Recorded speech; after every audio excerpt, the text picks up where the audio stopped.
Chapter 616. Greetings, Senior Lu. Zi stuck out her tongue and smiled. Obviously, it was not the first time she saw Lu Yanqing. Furong did not know any of them, but she also followed suit and bowed. Nongzhu, who is this lady? Lu Yanqing looked at Furong and asked in confusion. Nongzhu laughed and said, "Her name is Furong, an old friend's disciple. She came with me to see the cornucopia." Nongzhu had many friends, but not many could be considered old friends. Lu Yanqing's gaze suddenly stopped at Furong's waist. On the black jade pendant with cloud patterns, there was a frightening word by engraved on it. Nongzhu's old friend's disciple? Lu Yanqing's breathing quickened slightly. It was not the first time she saw this jade pendant, but now it was worn on this slightly shy woman. Then her master is, so it's Lady Furong. Lu Yanqing's gauze moved, and she rarely took the initiative to greet a junior. Old Xin had seen Furong in Daon Kingdom, but they had never spoken. This girl was hanging out with Nongzhu at that time, so he did not find it strange. But seeing that his master valued her so much, he was somewhat curious. Sikongju was not blind, so he naturally saw the jade pendant. He had also seen this jade pendant before. His pupils suddenly shrank, and the expression on his face twitched. He looked at Furong and swallowed his saliva with difficulty.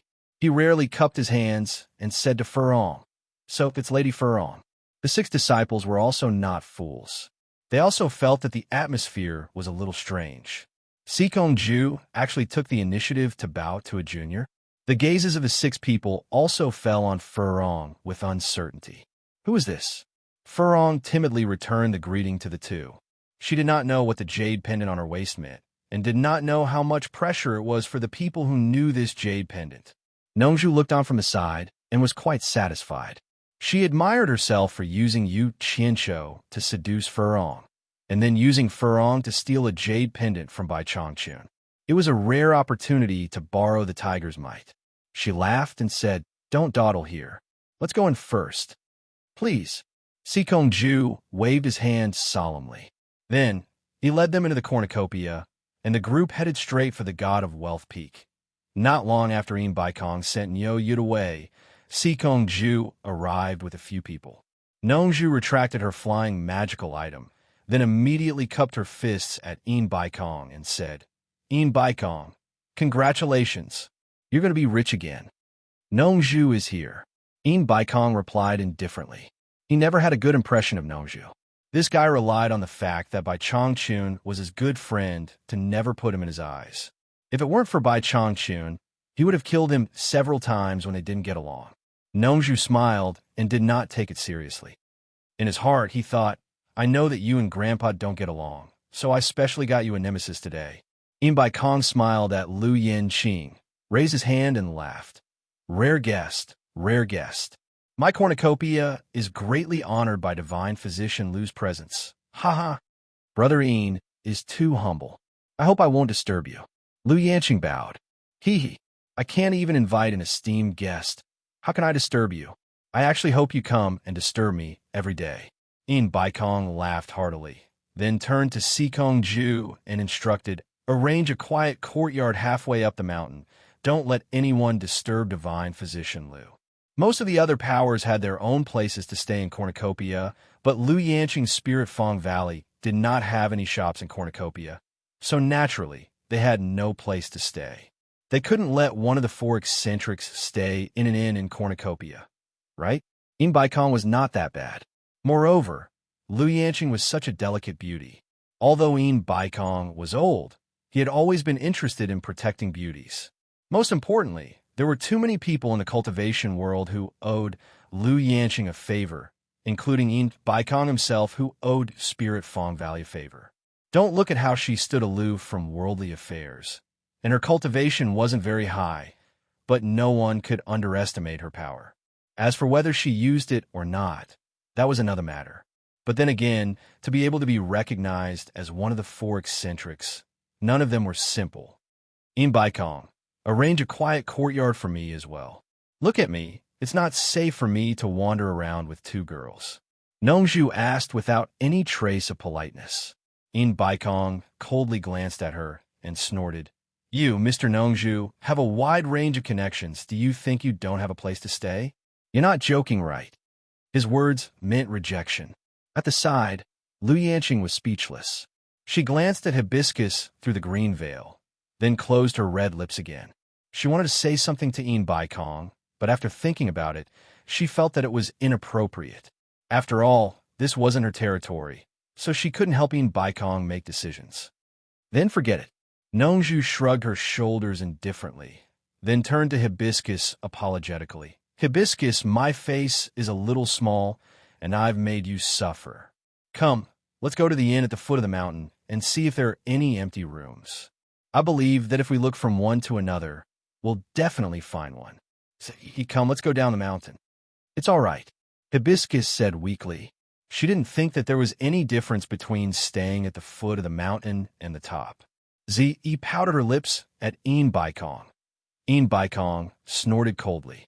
This Nongju was obviously pretending to be pitiful.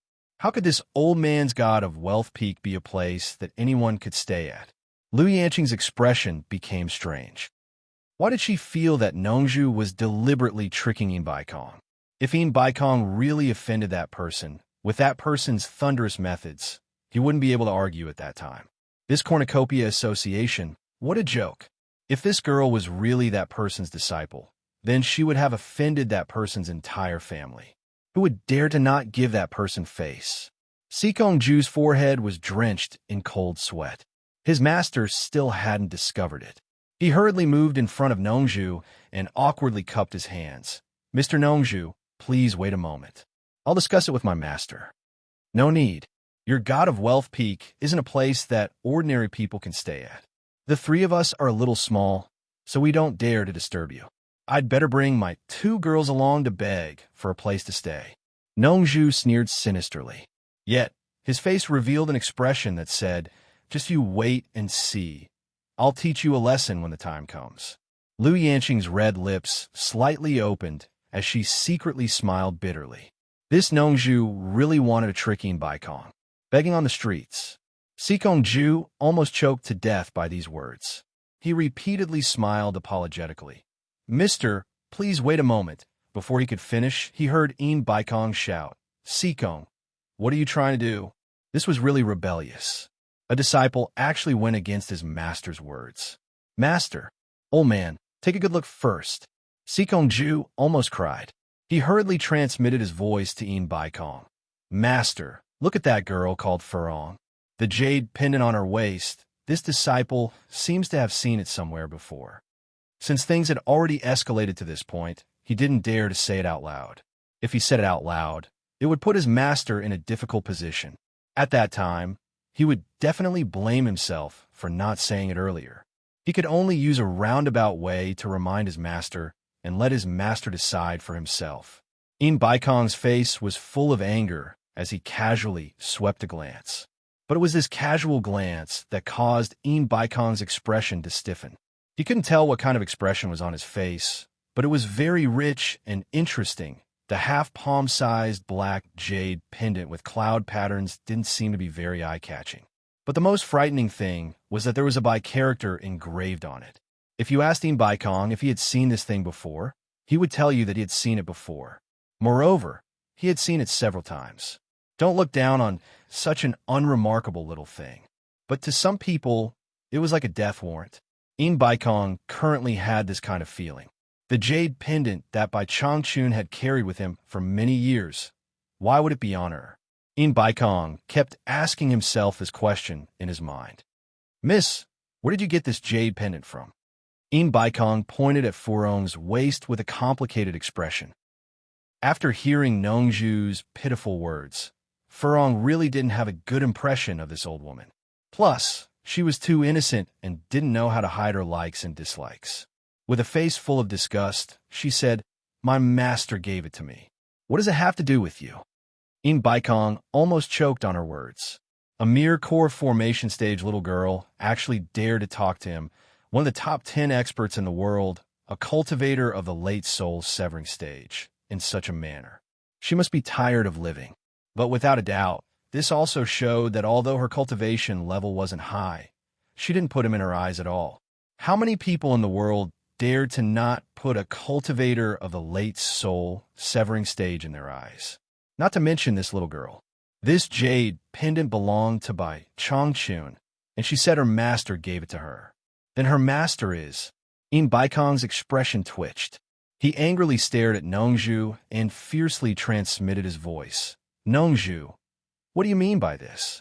Are you deliberately tricking me? Are you trying to sow discord between me and Bai Changchun? Arrogant? Scared you to death. Nongzhu's stomach was already overjoyed, but on the surface, she coldly transmitted her voice back.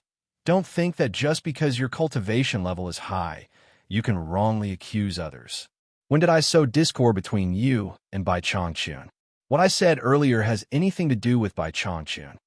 Don't tell me you don't know who this little girl's master is? In Baikong yelled as he clenched his teeth. Whether I know who her master is or not, it's none of your business. Don't tell me I have to report to you? Who gave you such a bad habit? Nongzhu scolded him with satisfaction. These two guys looked at each other and didn't say anything. But how could Lu Yanqing and Sikong-ju not see that the two of them were already quarreling with each other? Third brother Xian had never seen Bai Changchun before, but now that the topic of the late soul severing stage cultivator was actually related to Furong's jade pendant, he couldn't help but pay attention. The word Bai on the black jade pendant made his eyebrows twitch. This was obviously an ordinary jade pendant that indicated a surname, but the surname Bai seemed to be rare in the cultivation world. The attention of a late soul severing stage cultivator and his master's attitude immediately made third brother Xian think of a certain person with the surname Bai. He remembered that this girl named Furong seemed to be Yu Qianzhou's woman. Chapter 617. In Baikong's good mood, these few days disappeared in an instant. Every time he met this guy, he would feel disgusted for a while, but he couldn't do anything to him. Suppressing the anger in his heart, he transmitted a message. Nongzhu, don't go overboard. Don't think that no one in this world is Bai Changchun's match. He had thought it through. If Nongzhu was persistent and attracted by Changchun's attention, he could only ask Niu Yud for help. He didn't believe that an immortal couldn't deal with Bai Changchun. Nongzhu was stunned. Was there anyone in this world who was Bai Changchun's match? The old fox wouldn't joke about this.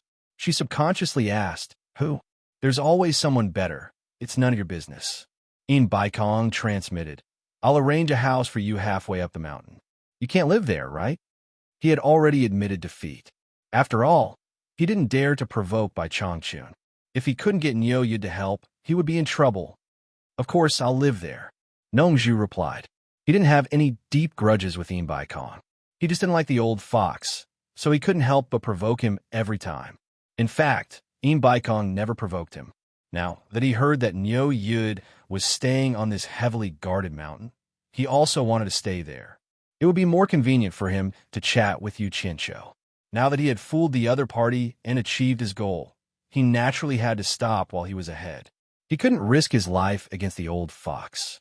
The old fox wasn't someone to be trifled with. However, he was still pondering over the old fox's words. Was there really anyone in this world who was old Bai's match? Hearing this, In Baikong's anger subsided a little. He turned to Sikong-ju and said, Lady Furong is new here. Make the arrangements. He didn't mention Nongzhu, but Furong. It was obvious that he was giving Furong some face. After that, he floated into the Hall of Wealth to avoid any more awkwardness.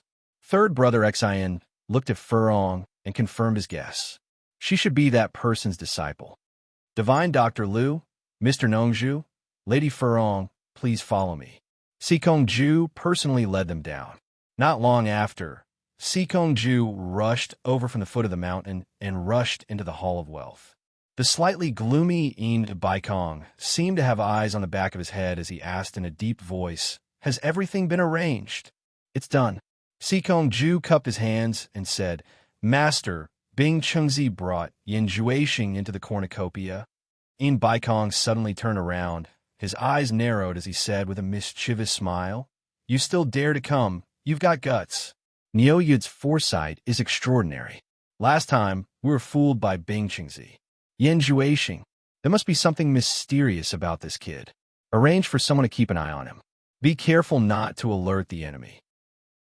If you find him leaving the cornucopia alone, tell me immediately.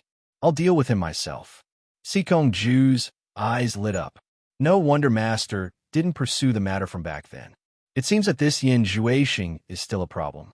If that's the case, then the matter from back then still had merit. He immediately replied, "Don't worry, Master. There are many people in cornucopia now. No one will find out if 1 or 2 people are inserted to monitor Yin Juexing.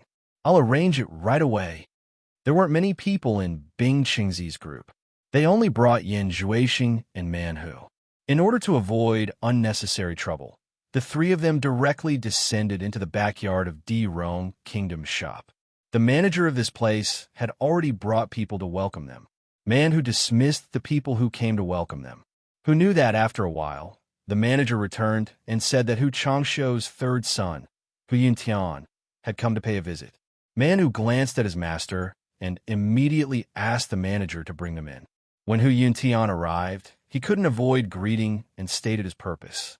It turned out that Hu Changshou had sent him over, saying that he had something to discuss with Bing Qingzi. Before Bing Qingzi left, he took a glance at Yin Juexing and left without saying anything. Actually, he didn't want to bring Yin Juexing this time, mainly because he was worried that something might happen. However, Yin Juexing insisted on coming. He said that if someone really wanted to deal with him, it would be more dangerous for him to separate from Bing Qingzi. Bing Qingzi thought about it and agreed. Plus, he couldn't force Yin Juexing to go, so he brought him along. However, he told Yin Juexing to try his best not to meet Niu Yud. No one knew the depth of Niu Yud, so he had to figure out Niu Yud's background first. There were only 3 people left in the backyard. Manhu and Hu Yintian were obviously very familiar with each other. The 2 of them were chatting politely. "Brother Hu, this is my junior brother, Yin Juexing." Manhu introduced. Yin Juexing nodded slightly.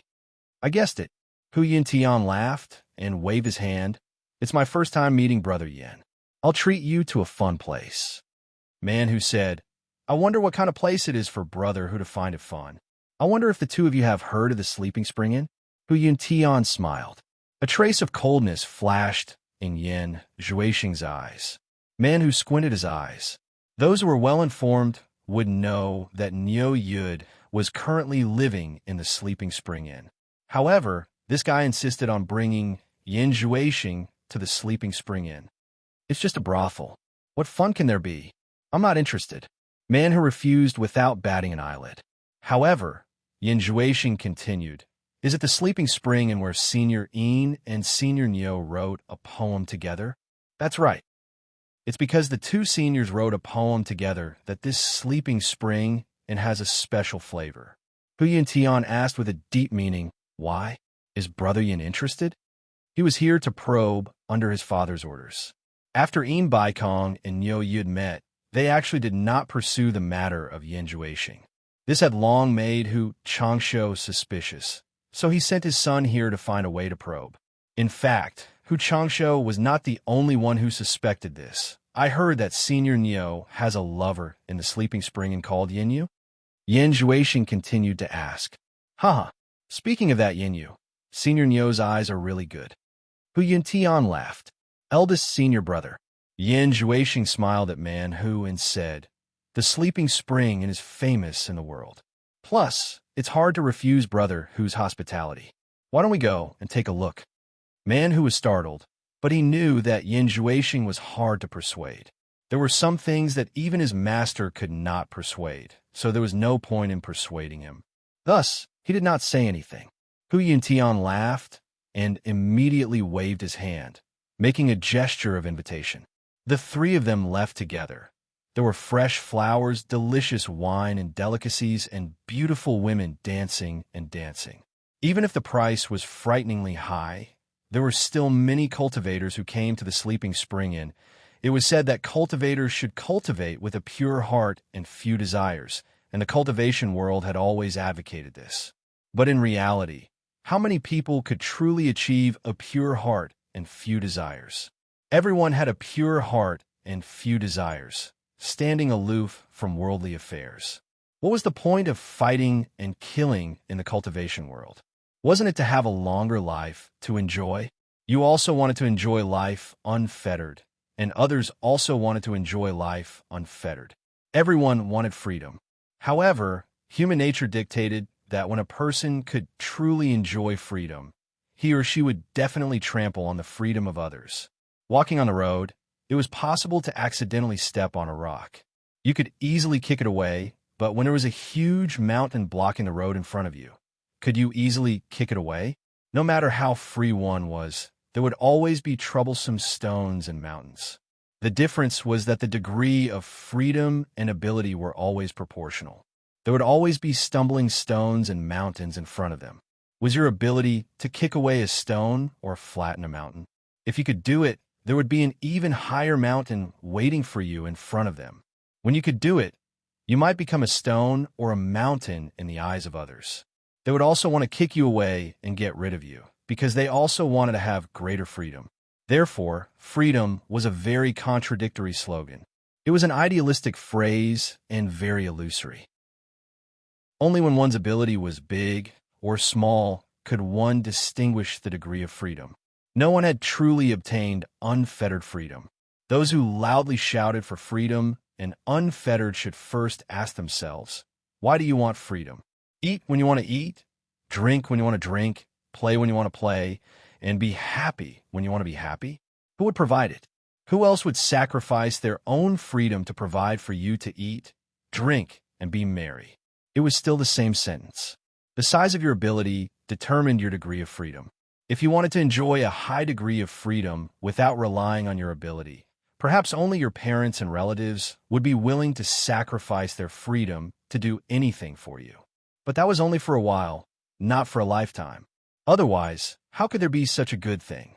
If you wanted to trample on other people's freedom to fulfill yourself, sooner or later, you would become a stone or a mountain in the eyes of others. Hard cultivation with a clear mind and few desires was only a process to improve one's ability, not to destroy one's humanity. How many cultivators would be willing to cultivate to the point where they even lost their humanity? If they really reached the point where they had no feelings, what meaning would there be to cultivating? That would be no different from rotten wood. The minimum expenditure of 100,000 top-grade spirit stones per person in the Spring Slumber Tower was a sky-high price, but it was undoubtedly a threshold to test the ability of each cultivator. This place had a great reputation, but not everyone could come in and enjoy it. Freedom, don't mention the past. Life is full of ups and downs, and memories can't be erased. Love and hate are still in the heart. A refreshing and touching zither tune suddenly sounded from the Spring Slumber Tower.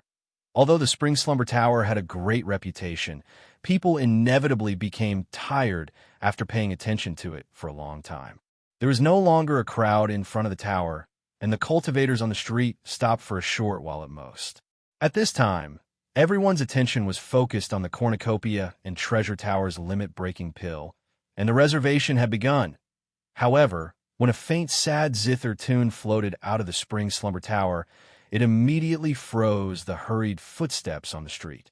They all turned around to listen to the sudden sound of nature, and their expressions were very surprised. Although they had never heard the zither tune in the voice before, they could only use the word beautiful to describe it. More and more people lingered in front of the Spring Slumber Tower. No wonder it's the Spring Slumber Tower that Senior Ian and Senior Neo wrote together. I didn't expect it to have such a stunner and such a masterpiece. Yes, this woman's charm is even better than that owner yin, TSK. Just the look in her eyes is enough to make people restless. What was most unexpected was that the Spring Slumber Tower actually got Yu Qianzhou's masterpiece. Although Yu Qianzhou is not a very good person, his zither music is undoubtedly the best in the world. Haven't you heard? Senior Neo is more familiar with Yu Qianzhou's zither music. Maybe it was Senior Neo who taught this song to the Spring Slumber Tower.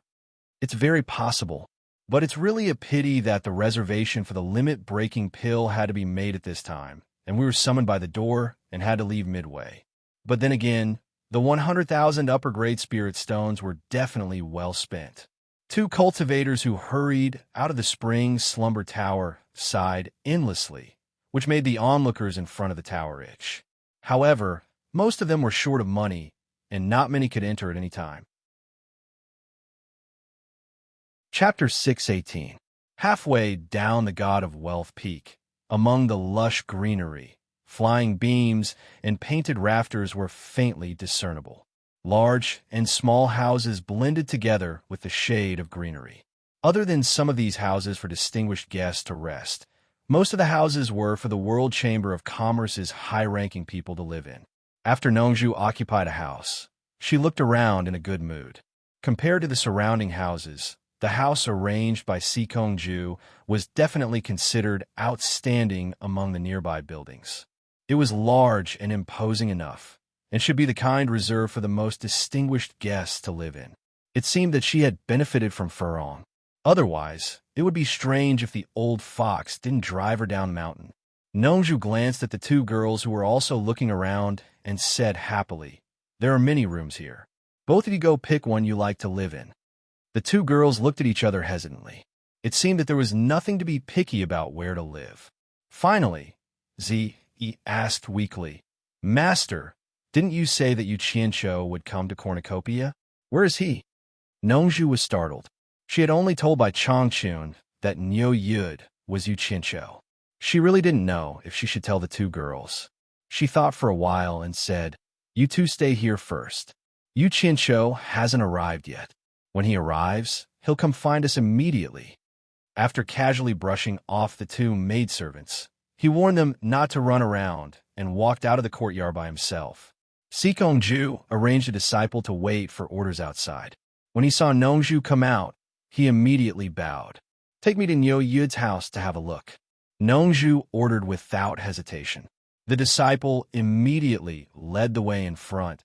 After shuttling through the intersecting steps under the shade for a while, the two of them walked towards a very imposing house. When they were not far from the gate, they saw three people walking up the steps in the opposite forest. Nongju was startled and thought to herself, why did she come here? A World Chamber of Commerce disciple led Lu Yanqing and her disciple third Xian over. The three people opposite also paused, obviously not expecting Nongju to come here. The two groups of people met in front of the house's gate. Then, both sides dismissed the World Commerce's disciples. "Nongju." Lu Yanqing nodded. Nongju looked around and said suspiciously, "Lu Yanqing, what are you doing here? Could it be that he's looking for Niu Yud?"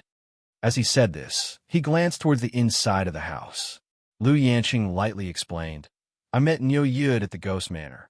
At that time, he said that Lao San brought Yu Qianqiu to meet him into Yang City. When I went back to ask Lao San, he said that he didn't remember this. I came here today to let third brother and Niu Yud meet and see if the third brother Xian that Niu Yud mentioned is my disciple." Nongju was speechless and thought to herself that Yu Qianqiu must have lost his mind. Could Xian Lao San bring Yu Qianqiu to meet Niu Yud? Wasn't this lie a little too ridiculous? He didn't know that Yu Qianqiu was angry that Fang Ming used his name to pick up girls, so he casually lied. If Yu Qianqiu knew that the mysterious woman was Xian Lao San's master, Lu Yanqing, he wouldn't have said such a thing even if he was beaten to death. There's such a thing. Nongju laughed.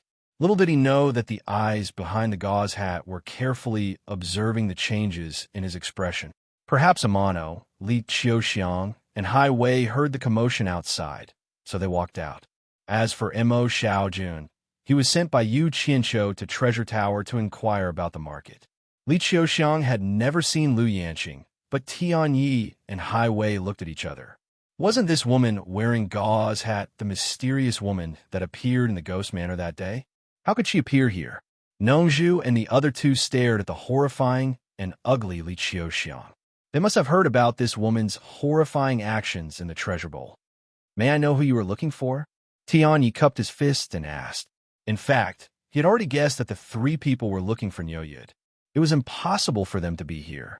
Xian Lao San glanced at their cultivation and answered, "I'm Xian Lao San from Lingfang Valley." Then he pointed to Lu Yanqing and Nongju respectively and explained, "This is my master, the master of Lingfang Valley, and this is Mr. Nongju, the master of Purple Bamboo Forest in the South Sea." We're here to visit Senior Nyo Yud. Tianyi and the other two were shocked. They didn't expect that the two famous masters of spirit-severing stage had arrived. They immediately bowed and said, "Greetings, seniors. Don't be so polite." Nongzhu waved his hand and said, "Where's Nyo Yud? Is he here?" "Senior Nyo is not here," Tianyi said respectfully. "Where is he?" Nongzhu frowned and said, "Do you know where he is? It's not our place to ask about Senior Nyo's whereabouts. We don't know where he is either. He should be at the foot of the mountain." Tianyi replied. They were not well informed. Those who were well informed naturally knew that Nyo Yud was either at the God of Wealth Peak or at the Spring Slumber Tower. But he couldn't say it out loud. When Nyo Yud was not here, Nongzhu and Lu Yanqing looked at each other and didn't say much. They turned around and left. Tianyi and the other two saw them off. Nongzhu and Lu Yanqing walked shoulder to shoulder on the steps of the mountain. Xi and Lao San followed them from afar. Nongzhu was still trying to figure out where Yu Qianqiu had gone. Suddenly, she heard the beauty beside her ask, "Nongzhu, I heard that you know Yu Qianqiu and Nyo Yud?" "Oh." Nongzhu was slightly stunned. Then she immediately laughed and said, "I like to make friends." "Nongzhu, tell me honestly, is Lady Furong by Changchun's disciple?" Lu Yanqing asked. "Huh, Beauty Lu, there's no need to ask so clearly." Nongzhu paused and said, "Anyway, what you see is the truth." Lu Yanqing nodded slightly and said, "I just find it a little strange. Bai Changchun has never been defeated in his life. He is extremely arrogant. When his cultivation reached the early stage of deity transformation, he was already invincible. Now his cultivation is so terrifying that no one knows how deep it is. Being invincible must be lonely. So he fades out of the world and quietly stands in the demon region. He looks down on the world because there's no one in the world who is worthy of his attention. He is an insurmountable monument, an immortal legend. Ordinary people and things can't enter his eyes. And from what I see, although Lady Furong has extraordinary talent, she is not a genius. Plus, the opening of the East Holy Land is not far away. Why would he accept a female disciple at this time? And he even gave her the Jade pendant that he always carries with him. It is really unimaginable. You can be his confidant now." Nongzhu laughed and said, "That old guy always has a cold face. Who knows what he is thinking?" "Don't you know?" Lu Yanqing asked in a strange tone. "Look at what you were saying. I'm not a roundworm in his stomach. I really don't know." Nongzhu denied on the spot. Even in front of the world's most beautiful woman, she could still lie without batting an eyelid. She was indeed a veteran among flowers. "Nongzhu." Lu Yanqing suddenly stopped and asked in a voice transmission, "But as far as I know, Furong is Yu Qianqiu's woman. Bai Changchun would not accept someone else's woman as his disciple. Also, after when Lanfeng returned from the demon region in defeat, he suddenly announced that he would support Yu Qianqiu. This is not Wen Lanfeng's character at all. Also, he seemed to have been with Yu Qianqiu when they were in the Chinese cultivation world. What was going on? Don't tell me that Yu Qianqiu has nothing to do with Bai Changchun." Nongzhu also stopped and said in a surprised voice, "Lu Yanqing, what do you want to say? Why can't I understand what you mean? You don't think that Yu Qianqiu has something to do with Bai Changchun, do you? What do you think?" Lu Yanqing said indifferently, "With Furong's condition, Bai Changchun will not like her. If you ask me, it is Yu Qianqiu who is difficult to see through. Bai Changchun is more likely to like him. Do you think that Bai Changchun loves me because of my dog? Nonsense. Your imagination is really rich." Nongzhu shrugged disapprovingly. Seeing that he still did not admit it, Lu Yanqing did not bother to explain and continued to walk along the steps of the mountainside. "You think what you want, I just won't admit it." Nongzhu secretly laughed. After a few steps, she suddenly heard Lu Yanqing's voice. "Maybe others don't know, but I know that Yu Qianqiu is Nyo Yud." Nongzhu couldn't find it funny anymore. She stood still and stared at the graceful figure walking up the stairs with her eyes and mouth wide open.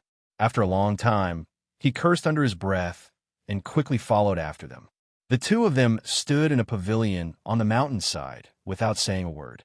Third brother Xin was very conscious and did not follow them. This pavilion was built in a relatively prominent position and could enjoy most of the scenery of the cornucopia. They stood in silence for a while.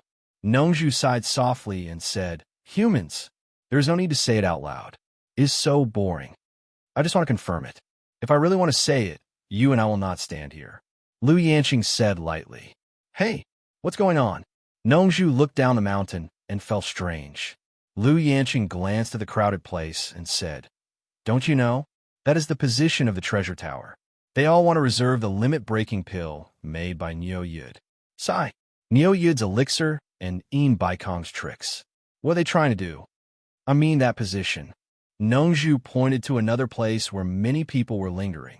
This time, Lu Yanqing said sarcastically, "That is the spring slumber building where Niu Yud and Yin Baikong work together to write a poem. These two are really good partners. They work together to write poems and sell pills." Nongju laughed and thought to herself, "This Yu Qianqiu is really not a good person, but I think he is going to make a fortune this time. I don't know if Wen Lanfeng want to join the fun. Why don't we go to the Wen family shop and have a look?"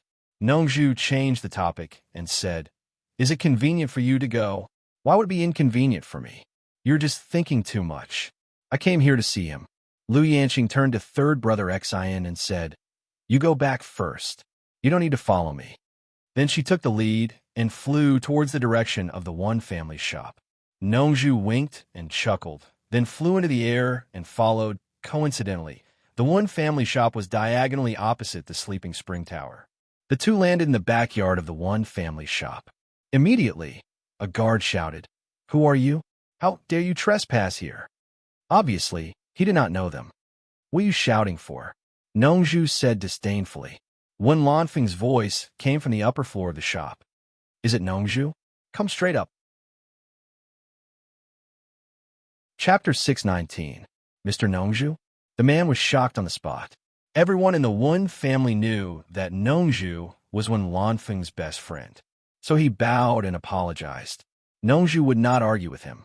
She waved her hand casually and went upstairs in the shop. The top floor was empty and clean. The diamond-shaped wooden lattice window was half open, and a guqin was placed beside the window. Wen Lanfeng stood by the desk with his eyes closed and hand behind his back. He seemed to be listening to something. Nongju rushed over and was very curious when she saw this scene. "Who else did you bring?" Wen Lanfeng asked with his eyes closed. He could tell that someone was going upstairs. Nongju walked to him and said with a smile, "You'll know when you look back." Wen Lanfeng slowly opened his eyes and looked over. He was stunned, and the expression on his face became complicated. He turned around and said with a wry smile, "Why are you here? I heard that you came to Cornucopia, so I came to have a look." Lu Yanqing said, "Ha!" Nongju looked at the guqin on the desk and was overjoyed. Lu Yanqing looked at the guqin and was speechless. Wen Lanfeng's old face suddenly became angry. He stared at Nongju and shouted, "What are you laughing at?" Anyone who knew something about the past between Wen Lanfeng and Lu Yanqing knew that Wen Lanfeng really tried his best to pursue Lu Yanqing. Knowing that Lu Yanqing liked music, he immediately studied hard and practiced hard, turning from an ignorant person to a person of this path.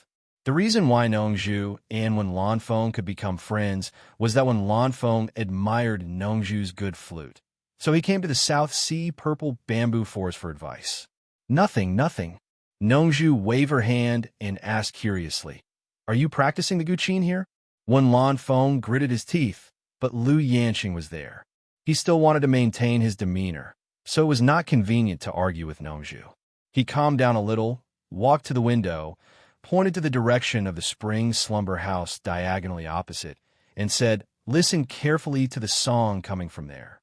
Nongju and Lu Yanqing both walked over. At first, they only heard the noise of the street. Then they held their breath and immediately distinguished the lingering and sad tune mixed in the noise. Upon hearing this, the two of them were immediately engrossed in it. The three of them stood quietly in front of the window, savoring the faint sadness in the song. After a long time, Lu Yanqing let out a sigh of relief and murmured, "Don't mention the past anymore. Life is full of ups and downs. Even if the memories can't be erased, love and hate are still in my heart. If you really want to cut off the past and let tomorrow continue, don't bother asking for my news anymore. Wan Lan Feng, who was silently looking at her, murmured, "Love is a difficult problem. It dazzles people. Perhaps it is possible to forget the pain, but it is not easy to forget you. You never really left me. You will always be in my heart. I still love you. I can't do anything about myself." Nongzhu answered with a sense of loss, "Because I still have a dream, and you are still in my heart. I'm always easily moved by the past, and my heart always aches for you. Don't linger on my unintentional tenderness in the years. Don't ask me if we'll meet again. Don't care if my words are insincere." What a sad song. Lu Yanqing shook her head and sighed. She continued the lyrics that Nongzhu had not finished reading. "Why don't you understand? As long as there is love, there will be pain. One day you will know that life will not be different without me. Life is too rushed. I'm so afraid that my eyes are always hazy with tears. Forget me, and there will be no pain. Leave the past in the wind." The three of them stood in front of the window, each thinking. Lu Yanqing, who was the first to wake up, stared at the direction of the song outside the window and asked, "Isn't that the sleeping spring building? Is it the girl in the brothel who is playing and singing?" She was quite curious. Was there such a talented girl in the brothel? "I sent someone to check. It is indeed a girl in the brothel." Wan Lan Feng shook his head and smiled bitterly. But this song was composed by Yu Qianqiu. According to the girl in the brothel, it was Yu Qianqiu who wrote it for her. "Is it Yu Qianqiu again?" Lu Yanqing nodded slightly and said, "No wonder.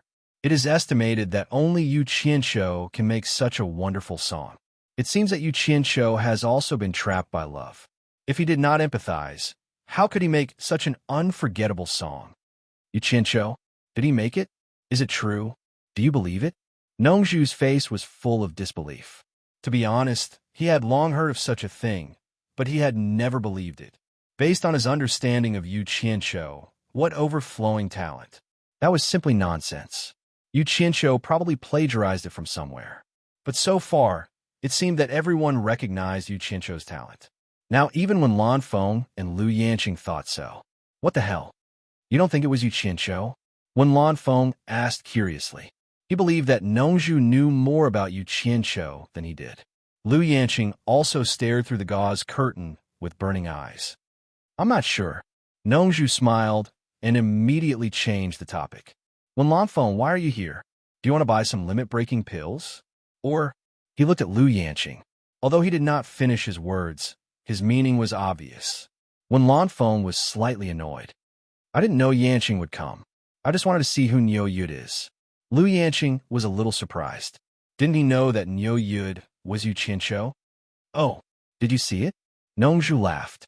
Wan Lan Feng stared out of the window at the spring slumber house diagonally opposite. He snorted and said, "I have no interest in seeing him now. How powerful can a person who hangs out in a brothel every day be?" What is he doing in a brothel? Nongzhu was surprised. What else can he do? Everyone knows about this. "Don't you know?" Wan Lan Feng snorted and said, "Niu Yud now lives in the spring slumber house. It is said that the madam of the spring slumber house has become his exclusive woman. Many people have seen the two of them fooling around every day." Nongzhu's face instantly darkened. Before he came here, he heard that Niu Yud and Yin Baikong joined hands to write poems in the brothel. He did not think it was a big deal. As for what happened after that, he had been rushing with the two girls, so he really did not know. "I came here with Zi and Furong from thousands of miles away, but he is hiding in a brothel and fooling around." Nongzhu sneered with a gloomy face and said, "He is really a shameless guy." Lu Yanqing's eyebrows under the gauze hat were tightly knitted together. "Is there any misunderstanding? I have seen him in the ghost village. He is poetic and has seen through the world. He doesn't look like the kind of person who messes around. I think it's better to clarify the matter before making a conclusion." Hearing this, Nongzhu's face finally looked a little better. Unexpectedly, Wan Lan Feng was stunned and said, "Poetic and heroic? Sleeping in spring without knowing the dawn? Birds chirping everywhere, wind and rain at night. Who knows how many flowers have fallen? Yanqing, do you think a person who can write such a lewd poem for a brothel is poetic and heroic? Lu Yanqing's face turned red when she heard this. Fortunately, the gauze hat blocked the change of expression on her face. Then she fell silent and did not say anything. Nongzhu's face that had just calmed down turned black again. She snorted and said, I was wondering why I couldn't find him. It turns out that he is hiding in a brothel. I have to pay him a visit. In the backyard of the spring slumber house, Yu Qianqiu moved a chair and sat by the small lotus pond. Listening to the song of the enchantress of 100 charms in the front hall, he felt a toothache. No matter how he sat, it was not comfortable. From the first time she sang, he guessed that she was looking for him. Later, he got confirmation from Yanyu that she was really looking for Yu Qianqiu. Mo Xiaojun hurriedly turned from the back door of the front hall and approached to salute. Sir, how are the reservations for the limit-breaking pills? Yu Qianqiu turned his head and asked. He originally wanted to go to the treasure house to check it himself. However, his current status was very high. Wherever he went, he would cause a commotion. It was really not convenient for him to go to a crowded place. The World Chamber of Commerce first took out 10 limit-breaking pills for everyone to test on the spot. When the reservations were officially started, 5,000 limit-breaking pills were sold out in less than a quarter of an hour. Derong Nation's Ice Palace and East Righteous Nation's Cloud Palace had the most reservations. They each got 100 pills. The other 300 or so factions divided the remaining 4,000 or so. It wasn't too much, but they didn't get much. As for the others, they didn't even get a chance to order before they were all snatched up by the major forces, Mo Xiaojun said. Earlier in the treasure tower, he had been very arrogant. While everyone else was squeezing around in the hall, because Niuyud had informed the World Chamber of Commerce in advance, he had entered through the back door and wandered around the counter selling items. Without Bing Qingzi and Hu Changshuo's support, Yin Baikong wouldn't have the confidence to make a fortune. It's reasonable to give them some benefits, Yu Qianqiu said as he stretched out his hand. Mo Xiaojun immediately handed him a Jade archive. The treasure house was the largest trading place in the treasure bowl. Many of the buyers and sellers didn't want to show their faces in public, so they used the treasure house to publicize their transactions. Regardless of whether they were buying or selling an item, the price would be clearly marked at the treasure house and a sign would be hung. Of course, the treasure house wouldn't work for nothing. They would take 10% of the transaction as commission. The Jade archive Mo Xiaojun gave him recorded the day's listed transaction information. Yu Qianqiu requested that he send over the updated listing information every day. 7-star blood orchid? Yu Qianqiu muttered as he injected his consciousness into the archive. He skimmed through the Jade archive and was suddenly attracted by the familiar words. He discovered that someone was buying the 7-star blood orchid in large quantities. The price was 20 million high-grade spirit stones per plant. It was slightly cheaper than the auction price in the Huaxia cultivation world, but not by much. Buying in large quantities? Yu Qianqiu frowned. He was very familiar with the 7-star blood orchid. There were quite a few of them in Utopia. As far as he knew, the blood fruit of the 7-star blood orchid was a good item that could help a cultivator break through to the nascent soul stage. In other words, it could help a core formation cultivator break through to the nascent soul stage. But now, the 7 Treasures pill was being sold cheaply. Each pill was only 2 million high-grade spirit stones. Who would actually spend 10 times the price to buy the 7-star blood orchid? Could it be that someone had a large number of Adumbra flowers and wanted to buy a large number of blood orchids to refine the 7 orifices exquisite pill? That didn't seem possible, did it? Yu Qianqiu's gaze was uncertain.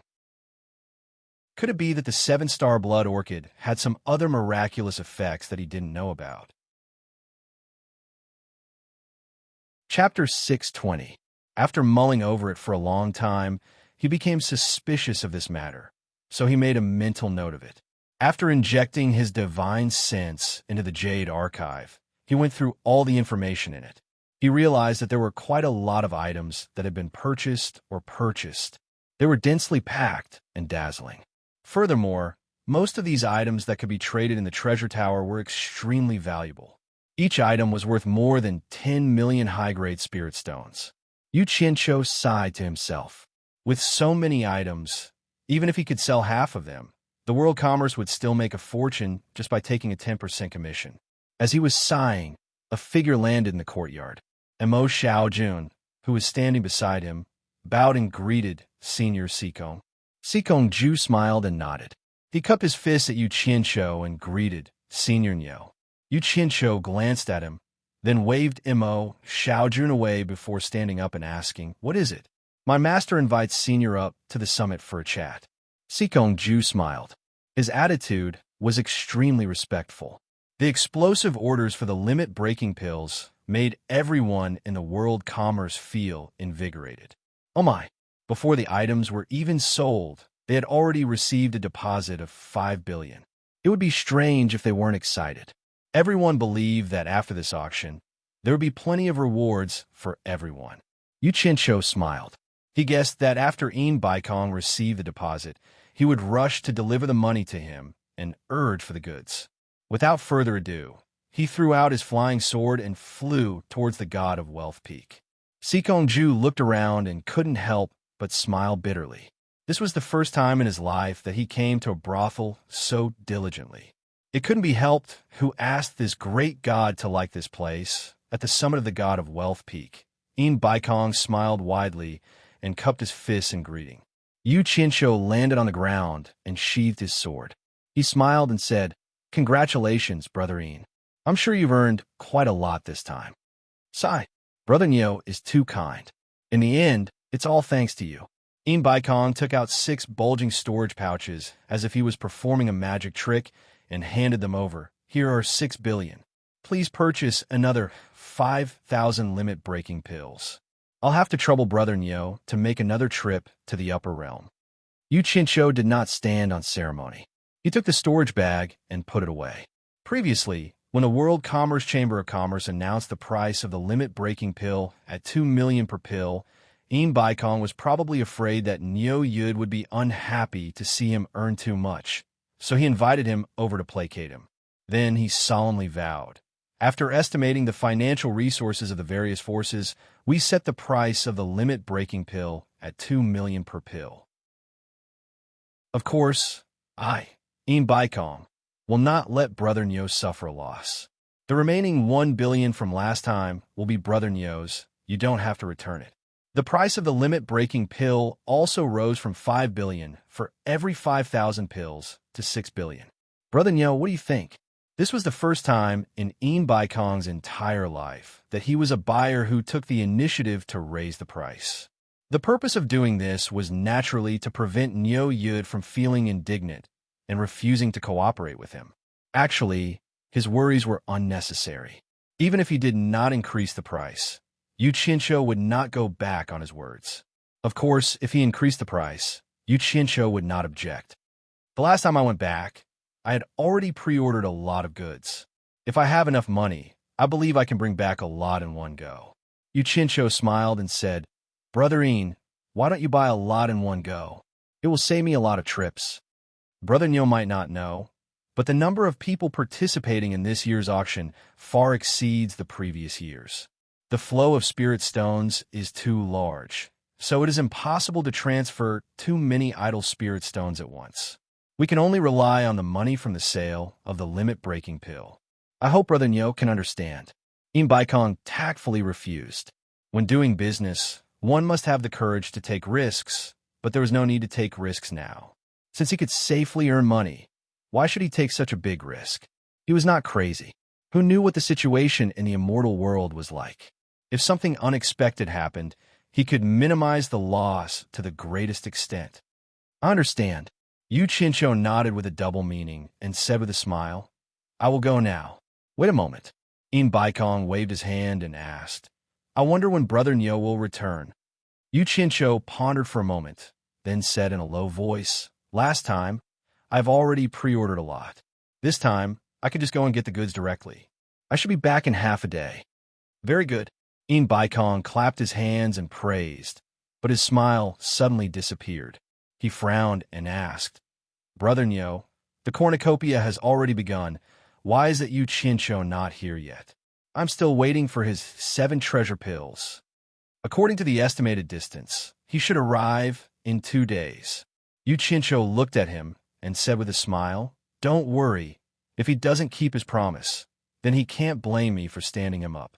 At that time, I will directly purchase the 7 treasure pills and sell them to you." "Ha! That would be for the best." In Baikong's face was full of smiles, but he heard Nyoyid say, "I will be back as soon as possible." Nyoyid suddenly disappeared in front of him. In Baikong was startled and quickly scanned the surroundings with his divine sense. There were no abnormal fluctuations in the surrounding airflow. Nyoyid had disappeared just like that. In Baikong couldn't help but let out a breath of cold air. Nyoyid's departure this time was even more bizarre than the last time. In the backyard of the sleeping spring loft, Yinyu prepared a plate of washed and open melons and fruits. The arrangement was very exquisite, and she personally brought it over with a smile. However, she found that there was no one sitting on the chair beside the lotus pond, and there was no one around either. Walking into the bungalow, she found that it was also empty. So mysterious. Where did he run off to this time? Yinyu complained and placed a fruit plate on the table inside the house. After a moment of daze, she turned around and walked out the door, but suddenly found that there were 3 more people in the yard, 2 men and 1 woman. The woman was dressed in a green robe and had a slim and outstanding figure. Her face was covered by a green veil and a bamboo hat, so her appearance could not be seen clearly, but her temperament was extraordinary. The 2 men were also outstanding, and one of them was so handsome that no one dared to look directly at him. Even Yinyu, who had seen many things, felt her heart palpitate. She admitted that she had never seen a man with such outstanding appearance. The 2 men and 1 woman coldly looked at her. The 3 of them were Nongzhu, Wen Lanfeng, and Lu Yanqing. Yinyu felt a little strange. Nyoyid lived here, but there were still people who dared to trespass. She turned around and found that the cultivation of the 3 people was not something she could see through. However, the 3 of them had the temperament of being above others, so she did not dare to look down on them. She respectfully said, "May I know what the 3 of you are here for? Look at your appearance. You look like a prostitute." Nongzhu's face was full of disdain, and she coldly snorted, "Are you that Yinyu?" The other party ridiculed her as soon as they arrived, and Yinyu bit her lip. She did not dare to offend them without knowing their background. Forcing a smile, she said, "Yes, I am Yinyu. Are you looking for me? Who do you think you are? Are you worthy of us looking for you?" Nongzhu spoke rudely again, and the expression on his face was even more disgusted. "Nongzhu, be careful when you speak. I did not offend you." Lu Yanqing could not bear to listen anymore, and immediately warned him. Then she softly said to Yinyu, "Master Yin, please tell Nyoyid that Lu Yanqing, Wen Lanfeng, and Nongzhu are here to visit." "Ah!" Yinyu could not help but exclaim, and the grievance in her heart suddenly turned into anxiety. She glanced at Lu Yanqing, and then fell on the bamboo flute on Nongzhu's waist. The last one was a tall man in a gray robe. Needless to say, he should be the second master in the world, Wen Lanfeng. She immediately bowed in fear and trepidation and said, "Yinyu greets the 3 seniors. Don't be so polite." Lu Yanqing glanced around. If Nyoyid was here, it was impossible that he did not hear this. She could not help but ask, "Is Nyoyid not here?" Yinyu replied, "Senior, this junior also does not know where he went." 2 of the 4 great men had come, and the world-famous Mr. Nongzhu was not very polite to her. She was under a lot of pressure. Yin Juexing, Man Hu, and Hu Yuntian walked out of the crowd in front of the Sleeping Spring building. The first 2 looked at the poem on the wall and looked at each other. Hu Yuntian listened to the zither music drifting from inside and was startled. He said, "Why is there such a beautiful song today? Wasn't there before?" Yin Juexing asked.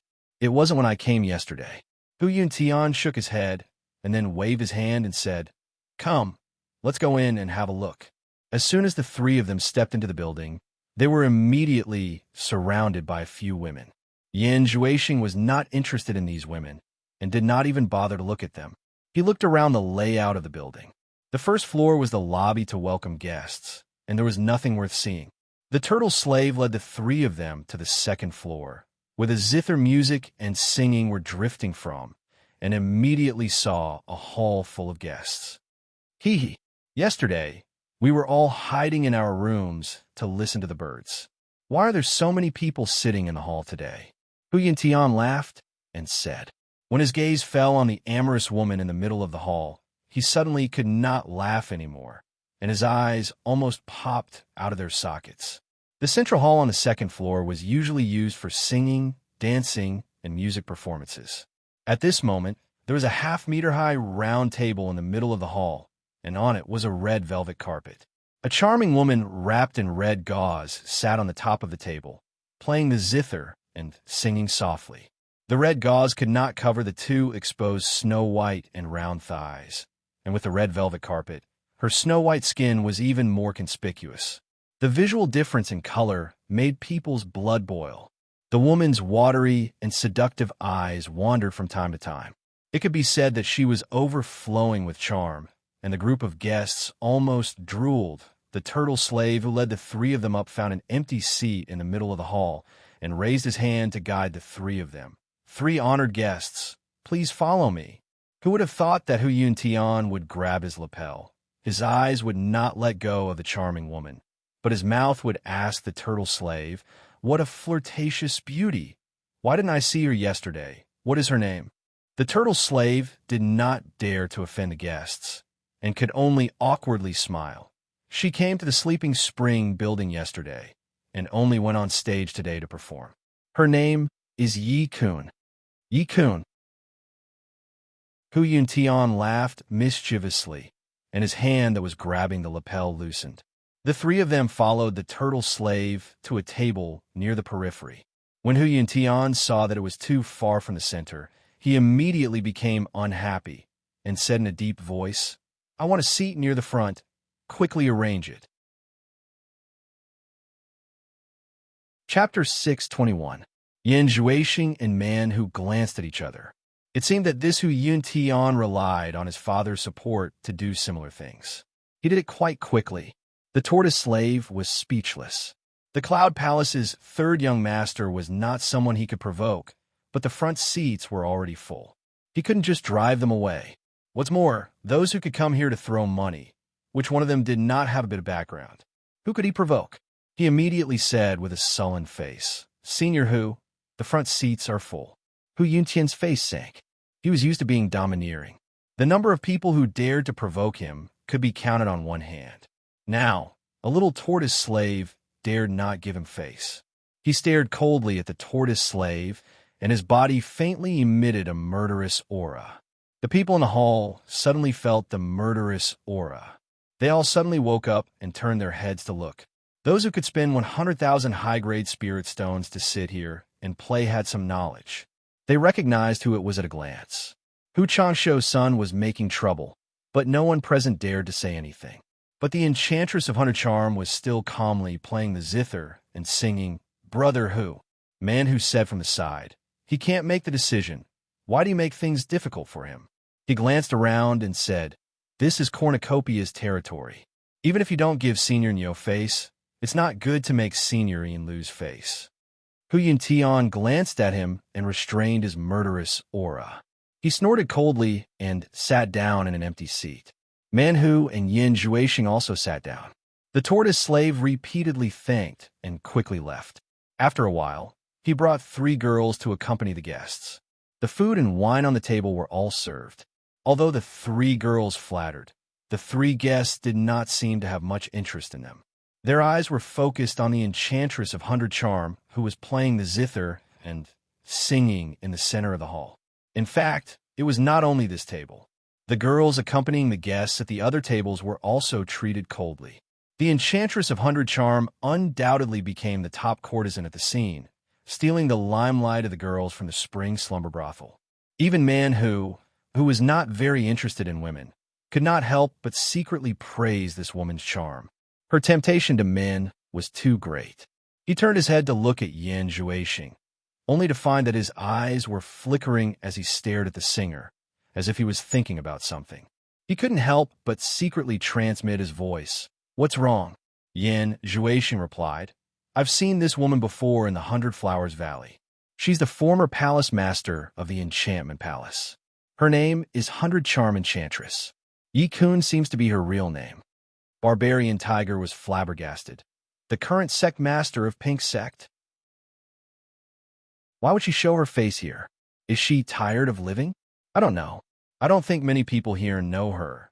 Yan Zhuixing squinted his eyes and said, but there are rumors that she is Yu Qianzhou's mistress. Man who slightly nodded his head.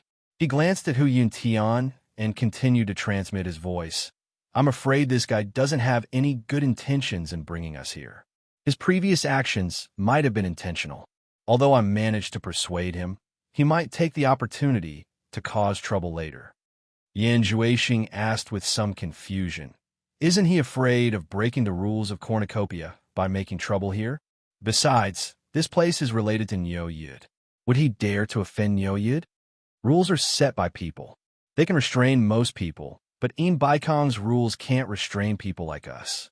Man who said worriedly, I suspect that he's making trouble to lure Nyoyid out and let you meet him. I'm afraid there's a backup plan. Hu Changsho invited Master, and he invited us here. I'm afraid the father and son have already discussed how to deal with it. We have to be careful. Yan Zhuixing nodded his head slightly. He glanced at Hu Yuntian coldly, and a trace of killing intent flashed in his eyes. When the song, Laughing at the World of Mortals, ended, there was a continuous burst of cheers in the hall. The Enchantress of Hundred Charms slowly stood up, bowed to the audience, and said with an enchanting smile, Thank you, everyone, for coming to support me. Let's call it a day. I'll sing for everyone tomorrow. After saying that, she walked down the stage, intending to leave. Not to mention her seductive posture, her hot and seductive figure was even more eye-catching. The crowd booed. Hu Yuntian stood up and shouted, Wait! His figure flashed and blocked in front of Hundred Charm Enchantress. His eyes unscrupulously swept up and down her body. He laughed and said, It's a waste to use such beauty to sing. It's better to come with me. He raised his hand and grabbed her arm. Hundred Charm Enchantress's body seemed to inadvertently move slightly to the side, causing Hu Yuntian's hand to grab empty air. She giggled and said, Even if I don't sing, I can't sell my body. The spectators sitting in a circle all shook their heads and thought it was a pity. Since this woman was fancied by Hu Yuntian, it would be difficult for her to get away. I'm not asking you to sell your body. I'm just asking you to come with me. Hu Yuntian reached out to touch her face. Hundred Charm Enchantress giggled and avoided it. She asked, Why should I go with you? Hu Yuntian laughed and said, As long as you come with me, I can guarantee that you'll never be able to enjoy yourself for the rest of your life. You won't have to sing anymore. That won't do. I don't want to be someone's mistress. I prefer to earn my own living. Hundred Charm Enchantress took 2 steps back and slightly bowed. She didn't want to argue with him anymore. Her figure flashed, and she appeared outside the circle, walking toward a long corridor. That's not up to you. Hu Yuntian's face darkened. He teleported again and stopped her. He sneered and said, Today, you'll have to go with me whether you want to or not. I advise you to be sensible. Don't make me use force on a delicate beauty like you. Could it be that honored guest doesn't know that this is Master Yan's Spring Slumber Tower? Hundred Charm Enchantress reminded him with a smile. It's because I'm giving Master Yin face that I'm being polite to you. Otherwise, why would I be so long-winded with you? Hu Yuntian said in a deep voice, I'll give you one last chance. Just obediently come with me. Don't force me to make a move. Honored guest, you're making things difficult for me. I only sell my skills, not my body. Goodbye. Hundred Charm Enchantress wore a faint smile on her face and walked past him. You still want to leave now? Hu Yuntian coldly snorted. He quickly grabbed the other party's half-naked shoulder with one hand. In the end, he found that he grabbed nothing. The person in front of him was actually an illusion. The person in front of him was already several meters away. They started to make a move. The group of people clicked their tongues. They thought that there was going to be a good show to watch. They didn't know if the person behind the Spring Slumber Tower would appear. Yan Zhuixing and Man who looked at each other and revealed an expression as if they had expected it. This guy really wanted to cause trouble. Hu Yuntian made a sound of surprise. His cultivation level was obviously higher than the other parties. He didn't expect that he would fail. He teleported again and stretched out his hand to grab. In the end, he found that he still grabbed nothing. It was still an illusion. This time, he was a little angry. His figure flashed again and again as he chased after the other party's figures. Pong-pong sounds continued. Holes appeared on both sides of the wall. In the end, he found that the other party's figures were getting more and more. The illusions almost filled half the corridor. It was hard to tell which one was real and which one was fake. The onlookers were in an uproar. They didn't expect that a girl who sang in the Spring Slumber Tower would have such a brilliant body technique. In the backyard of the Spring Slumber Tower, Lu Yanqing and Yin Yu were chatting. The two girls would laugh from time to time. When Lan Feng stood aside and seemed to be eavesdropping on the conversation between the two girls. From time to time, a smile appeared on his face. It seemed that he enjoyed this feeling. Nongzhu, on the other hand, was wandering around the yard with her hands behind her back. Her expression was not very good. The sudden sound of fighting in the Spring Slumber Tower startled the four of them. They all looked back at the same time. At this moment, a pimp quickly ran in. He glanced at the other three and then hurriedly reported to Yin Yu, "Boss, Hu Yun Tian from the Cloud Palace has taken a fancy to Miss Yi-kun. He wants to take her away." However, Missy insisted on selling her skills and not her body. As a result, she angered Hu Yun Tian. The two of them have already started fighting. "Boss, go and have a look. Hu Changsho's son is really becoming more and more promising. He actually came to the brothel to steal someone." Nongzhu sneered. "Yi-kun?" Lu Yanqing turned around and asked Yin Yu, "Is she the one who sings in the Spring Slumber Tower?" "Yes." Yin Yu bowed to them and said, "Seniors, please wait a moment. I'll go and have a look." "I'll go with you," Lu Yanqing said. She already had a good impression of Yi-kun when she heard that she insisted on selling her skills and not her body. In addition, she was good at playing the zither. She wanted to get to know her. Yin Yu was happy to hear that. With Lu Yanqing accompanying her, there was really no need to be afraid of the people from the Cloud Palace. "Let me go," When Lan Feng said. He frowned and said, "That kind of place is not suitable for you. I'll go and have a look." Although he did not want to go to a place like the Spring Slumber Tower, he was even more unwilling to let Lu Yanqing go. As soon as he finished speaking, he disappeared in place. Hu Yintian tried to catch her, but he found that he could not catch her. Under the watchful eyes of the crowd, he became angry out of shame. It was true that he liked women, but he was not the kind of person who was blinded by lust. The reason why he did this, as man who expected, was to lure Niu Yid out to see Yin Juexing. With his identity, a woman was a small matter, but losing the face of the Cloud Palace was a big matter. For a moment, he actually had a murderous intent and was ready to destroy the flower. "Hey, did you notice that this woman's movement technique is a bit like the South Sea purple bamboo forest, Mr. Nongzhu's great art of transposition?" Someone curiously said. Man who slightly shook his head. He had seen Ziyi's great art of transposition at the sword drawing conference. Although it was a bit similar to this woman's, this movement technique was much worse than the great art of transposition. Yin Juexing said, "This should be the phantom great art of the former Phantom Palace." When Man Who nodded in agreement, he suddenly said, "Hu Yun Tian is going to kill." Beauty of 100 Charm naturally felt it. She suddenly panicked a little.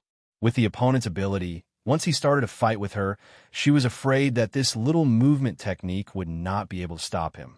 Now she was a little regretful. She did not expect that with Niu Yid's support in the Sleeping Spring building, there was still someone who dared to use force. If she had known this earlier, she would not have shown up. Just when she was thinking about where to escape, there was a sudden uproar in the lobby, and then it became abnormally quiet. Someone indifferently said, "Hu Changsho's son is really more and more promising. He actually came to the brothel to kidnap a woman." When Lanfeng's long hair was draped over his shoulders, he stood with his hands behind his back.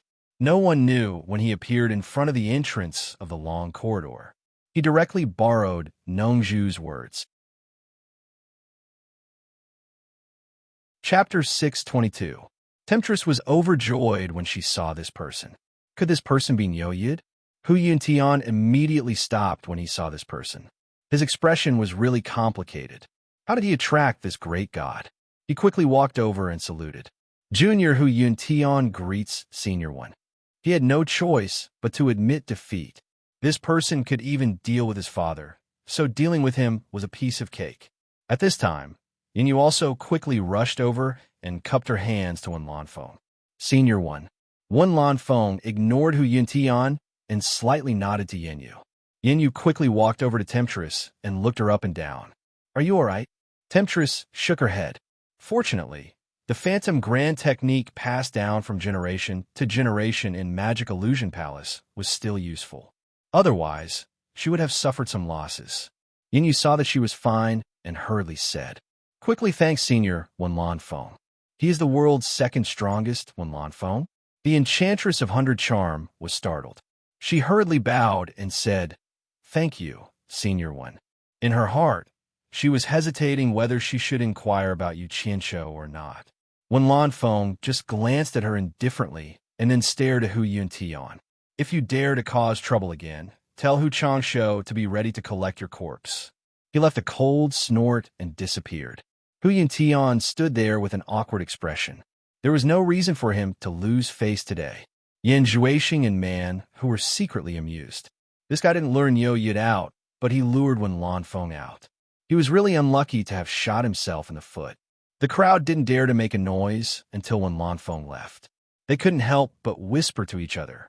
They looked at Yinyu with eyes full of awe. Looking at what happened just now, it was obvious that Yinyu asked Wen Lanfeng to come forward. Heavens, this woman is really not simple. She can actually ask Wen Lanfeng to stand up for her. In an instant, the Sleeping Spring Mansion's weight in everyone's heart rose to another level. Who would have thought that apart from Yo Yud, there would also be Wen Lanfeng supporting them, together with Yin Baikong. That would make 3 late-stage soul formation experts. Hu Yuntian's expression darkened as he stared at Yinyu with a venomous gaze. He smiled coldly and said, Headmaster Yin truly lives up to your reputation. This has learned a lot today. If there is a chance, I will come back to support you. After he said that, he swung his arm and left. Yinyu couldn't help but bitterly smile. No matter how she tried to explain this matter, it was useless. Today, the enmity between her and Hu Yuntian had been sown. After Hu Yuntian left, Yan Zhuixing and Man Hu also stood up and left. Before leaving, Yan Zhuixing took a deep look at Yinyu and memorized her appearance. The reason why he agreed to Hu Yuntian's request was that he wanted to meet this head, Yin, who was on good terms with Niu Yud. Perhaps he would be useful in the future. It should be known that Niu Yud had caused him a lot of trouble. Niu Yud had almost deprived him of the freedom to walk freely in the cultivation world. Many people were eyeing him covetously. What happened here spread in Cornucopia that day. Wen Lanfeng actually came forward to support Spring Slumberloft. Spring Slumberloft's reputation skyrocketed again. Somewhere under a big tree in the primeval forest outside Cornucopia, Yu Qianqiu sat there in a daze for a long time. No one knew what he was thinking. It wasn't until he smelled a strong fragrance of meat that he came back to his senses. He pulled away a pile of fire and pulled out a lump of burnt soil from the ground. Breaking open the soil, a white roasted pheasant was revealed. Waving the elegant fragrance in the air, he immediately grabbed the pheasant and wolfed it down. Yin Baikong invited him to go to the immortal world again. Although he couldn't go to the immortal world, he still had a way to spend some time to roast a pheasant. Moreover, his skill was exquisite, so any kind of method would do. After fooling around for half a day, he ate and drank to his heart's content. He wiped away the grease at the corner of his mouth, rubbed his stomach and sighed. Life! There's still a long way to go. He patted his buttocks and sighed. On the God of Wealth peak, Yin Baikong welcomed him with a big smile. He cupped his fists and said, Brother Niu, you're indeed punctual. His worried heart was finally at ease. His gaze inadvertently fell on Yu Qianqiu's head, and he was startled. Yu Qianqiu wanted to say a few polite words, but after seeing Yin Baikong's reaction, he subconsciously touched his head. There was something as soft as cotton. He casually took it down to take a look. It was actually a brown pheasant feather. Damn it! He must have gotten it when he was slaughtering the pheasant. Yu Qianqiu casually tossed it away, and the wind blew it away. He laughed and said, "It's just a chicken feather." He then took out a storage bag and handed it to Yin Baikong. "There are 25,000 limit-breaking pills in here. You can count them." Yin Baikong was pondering about the problem of the immortal world's chicken feather when he was suddenly pulled back to reality by the 25,000. He injected his divine sense into the bag and saw that there were indeed 25,000 limit-breaking pills. He couldn't help but let out a breath of cold air. This bag was worth 50 billion high-grade spirit stones. He asked in confusion, "Brother Nyo, what do you mean? To be honest, you're only buying 5,000 at a time. It's too risky for me to travel back and forth between the immortal world and the mortal world." Yu Qianqiu pointed at the storage bag in his hand and said, "Of the 25,000, 5,000 were bought by you. As for the remaining 20,000 pills, I used my good reputation to get them on credit. I promised to give them the money within 2 days. Can you sell them all within 2 days? If not, I'll return the goods to them first. Otherwise, it'll ruin my good reputation." Yin Baikong was stunned for a while. Then his old face blossomed into a smile. Not to mention 2 days, he could even sell them all in 1 day.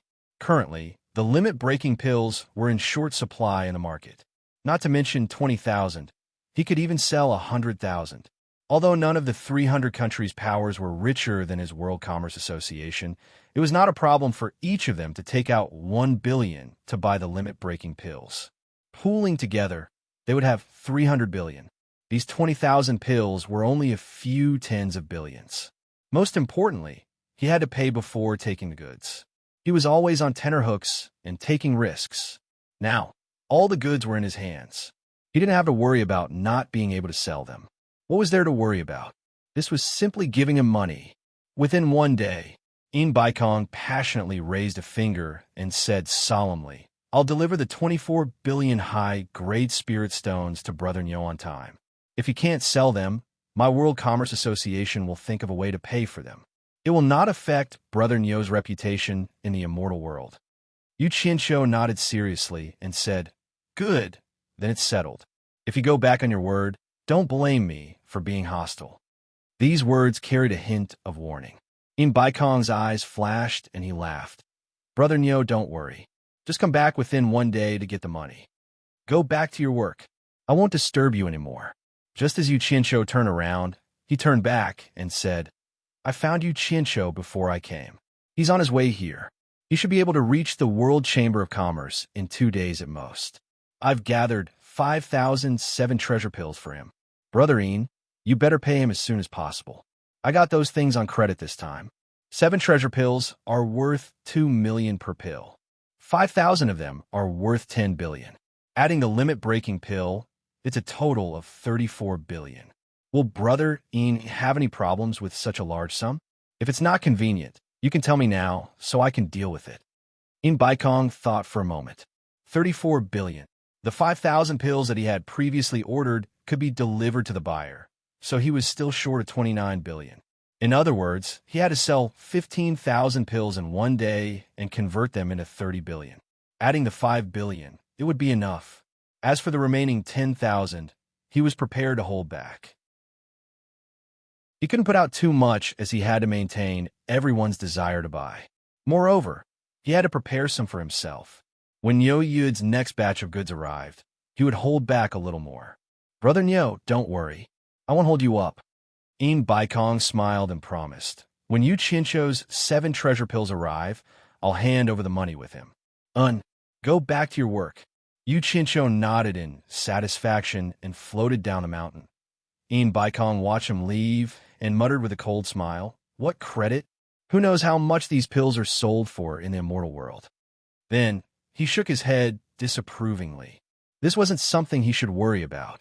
While Nyo Yud was earning money, he was also giving him a huge profit. There was nothing to be suspicious about. Everyone was earning. He quickly brought Sikong's ultimate move up the mountain and arranged to sell the pills. As soon as Yu Qianqiu landed in the backyard of the sleeping spring loft, he saw Yin Yu and the temptress whispering to each other. He didn't know what they were talking about. When the temptress saw him, she bowed and greeted Senior Nyo. Yu Qianqiu nodded speechlessly. You're back, Yin Yu greeted. She sounded like a wife waiting for her husband's return.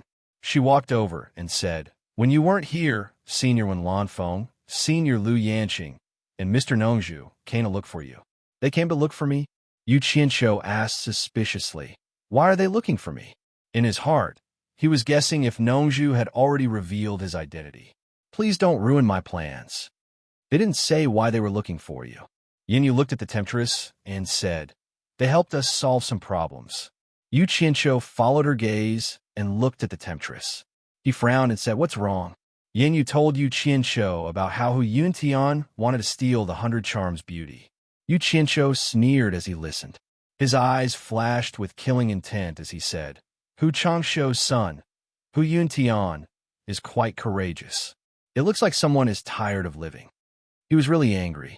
Fortunately, he was not there. Otherwise, no matter what Hu Yuntian wanted to do, he would kill the guy on the spot, no matter whose son he was. There was no room for negotiation in the heart of Yu Qianqiu, so he didn't have so many scruples.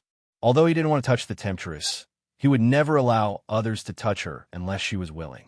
In that case, he would have nothing to say and would even bless her. In the worst case, the temptress was still his master's wife. Someone dared to flirt with his master's wife. How could he swallow this anger? He couldn't vent his anger without killing him. They were all in the cultivation world. It was impossible to survive by talking things out. Chapter 6:23. Yin Yu and Temptress looked at each other quietly and clicked their tongues. They guessed that Nyo Yud was angered by Hu Yuntian causing trouble in his territory. Yu Qianqiu let out a sigh of relief and stared at Temptress. Don't go out and show your face anymore.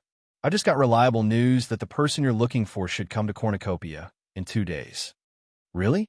Temptress couldn't help but ask, looking a little surprised. Yu Qianqiu will come to Cornucopia? Yin Yu also couldn't help but ask. To be honest, she was also curious about Yu Qianqiu, who claimed to be the #1 expert below the soul formation stage. This person's cultivation was not high, but he was quite capable. He was just a tribulation passing stage cultivator, but he had stirred up the entire cultivation world. He was both arrogant and talented, so it was a pity not to meet him. Yu Qianqiu didn't reply, just nodded noncommittally, then turned and walked towards the bungalow. Yin Yu shouted behind him, Mr. Nongzhu said to find them at Baiwan countries when families shop after you arrive. Got it. Yu Qianqiu didn't look back. He made up his mind to wait until he got the money, so as not to complicate matters. In front of Treasure Tower, as soon as the new notice board was put up, the whole cornucopia immediately boiled over. The World Chamber of Commerce would sell 15,000 limit-breaking pills in one go, and the original order of 5,000 would be delivered today. The most exciting thing was that, in order to reflect fairness and stimulate the activity of cornucopia, the World Chamber of Commerce would sell 500 shares of the pills to itinerant cultivators with no background. However, the purchase quantity was limited. Each itinerant cultivator could only buy one, and it was first come, first served. As long as an itinerant cultivator could come up with enough spirit stones, as long as they lined up, they could buy one with the Cornucopia Access token. Repeat purchases were not allowed. It was also stated that disciples of various sects were not allowed to buy, and this opportunity was limited to itinerant cultivators. The conditions seemed harsh, but they respected reality. It should be known that there were not many rogue cultivators who could take out 2 million upper-grade spirit stones. It was already a great kindness for them to be able to take out 500 upper-grade spirit stones. The Ice Palace and Cloud Palace both had soul formation final stage cultivators behind them, and they only managed to get 100 of them last time. Not long after the sign was put up, the front of the treasure house was immediately overcrowded. Some rogue cultivators with some savings tried to squeeze in, not for anything else, but to buy a pill to quickly improve their cultivation. This kind of opportunity was not easy to come by. Usually, even if one had a lot of spirit stones, even if one could absorb enough spiritual chi, it would still take a long time to slowly refine it. Moreover, it might not be able to smoothly improve one's cultivation. However, things were different with the limit-breaking pill. As long as he had enough spirit stones, raising his cultivation by one level was no longer a dream. Itinerant cultivators who want to buy the restriction-breaking pill line up from the right side door. Don't block the normal transactions of the treasure tower. Line up properly. If you don't have enough money, don't go in and join in the fun. You're not allowed to cut the line. Otherwise, you'll be killed. Mu Yinxiu shouted and swept his sharp gaze across the chaotic crowd, immediately suppressing those who wanted to squeeze in to take a look. Mu Yinxiu led the law enforcement team of the cornucopia, and there were more than a dozen Tribulation Transcendence cultivators standing on both sides to maintain order. All of them stared at the crowd covetously. The chaotic and crowded crowd quickly became orderly under the strong pressure. Those who wanted to fish in troubled waters did not have enough money. They just wanted to go in and see who had bought the spirit pill, so that they could remember who it was, so that they could snatch it in the future. In the end, they were frightened by Mu Yinxiu's kill and immediately scattered in a large group. Many cultivators stood on both sides of the street and sighed as they watched the buying line. It seemed that there were less than 200 people in the queue who could take out 2 million. Obviously, everyone still had a chance to buy it. Unfortunately, although 2 million was just a drop in the bucket for those big forces, it was an astronomical figure for the rogue cultivators. The crowd of onlookers looked at the long queue with complicated expressions. Some people were envious, some were excited, some were depressed, and some were memorizing the people who went in to buy the spirit pill with flickering eyes. There were also the disciples of the various sects who had the money but had no chance to buy it because they had to buy it with an access token. As soon as the token was taken out, some simple information inside was enough to expose their identity. When they applied for an access token in the past, no one thought that there would be such a day. Brother Wong, as long as you have money, there's still a chance to buy it. Why don't you and I pool our money to buy one? What do you think? Someone in the crowd said. Another person sneered and replied, So what if we pool our money? There's only one limit-breaking pill. Should I give it to you or you? There's a lot of room for the limit-breaking pill to rise in value. Even if it is not easy to distribute between us, we can make a big profit by selling it. The first person said affirmatively. The eyes of the person who was called Brother Wong lit up when he heard that and immediately pulled him out of the crowd. After a while, the two of them squeezed in again, and the latter held a storage bag and lined up at the end of the line. The two of them did not avoid the crowd when they spoke, so their words were heard by the people around them. The crowd immediately burst into an uproar as everyone looked for suitable partners to pool their money. What a joke! If they did not take such easy money, there would be something wrong with their brains. The room for the spirit pill to rise in value was not just a little bit. Even a little bit of increase would be calculated in the tens of thousands of superior-grade spirit stones, right? As itinerant cultivators, it was difficult to earn hundreds of superior-grade spirit stones on normal days. If they could earn tens of thousands of superior-grade spirit stones in one go, wouldn't they be rich? It did not take long for the line of 500 people to be formed. There were men and women, and all of them stood in the line excitedly. In the end, the number of people in the line far exceeded 500, but there were still people joining in. Moreover, there were still many people flocking over after hearing the news. What was surprising was that the side door on the left of the treasure tower was open for the various sects to purchase limit-breaking pills in large quantities. However, it was deserted, and no one came to visit. This was the complete opposite of the heated scene from the last time, when a major sects were fighting over the limit-breaking pills. It was very strange. In the treasure tower, Jing Yuan Kong stood in front of the window and stared at the activity below. He let out a sigh. He could not help but admire his master's business methods. In fact, the two people downstairs were two people he had sent out as per his master's orders. The two unfamiliar disciples of the World Chamber of Commerce had teamed up to put on a show. He had arranged several pairs of such people. He had previously received a secret report that the World Chamber of Commerce's unbridled accumulation of wealth had made the various lords very dissatisfied. Therefore, the various lords had gathered together to conspire, preparing to join forces to pressure Yin Baikong to lower the price of the limit-breaking pills. It was said that even Bing Qingzi and Hu Changsha were moved. After all, everyone wanted to buy enough limit-breaking pills. Although the price of the limit-breaking pills far exceeded 2 million per pill, they could not resist buying them in large quantities. That was a very large sum. When Jing Yuankong, who was in charge of the Cornucopia Guild, received the news, he was shocked and immediately went to God of Wealth Peak to report the situation to his master.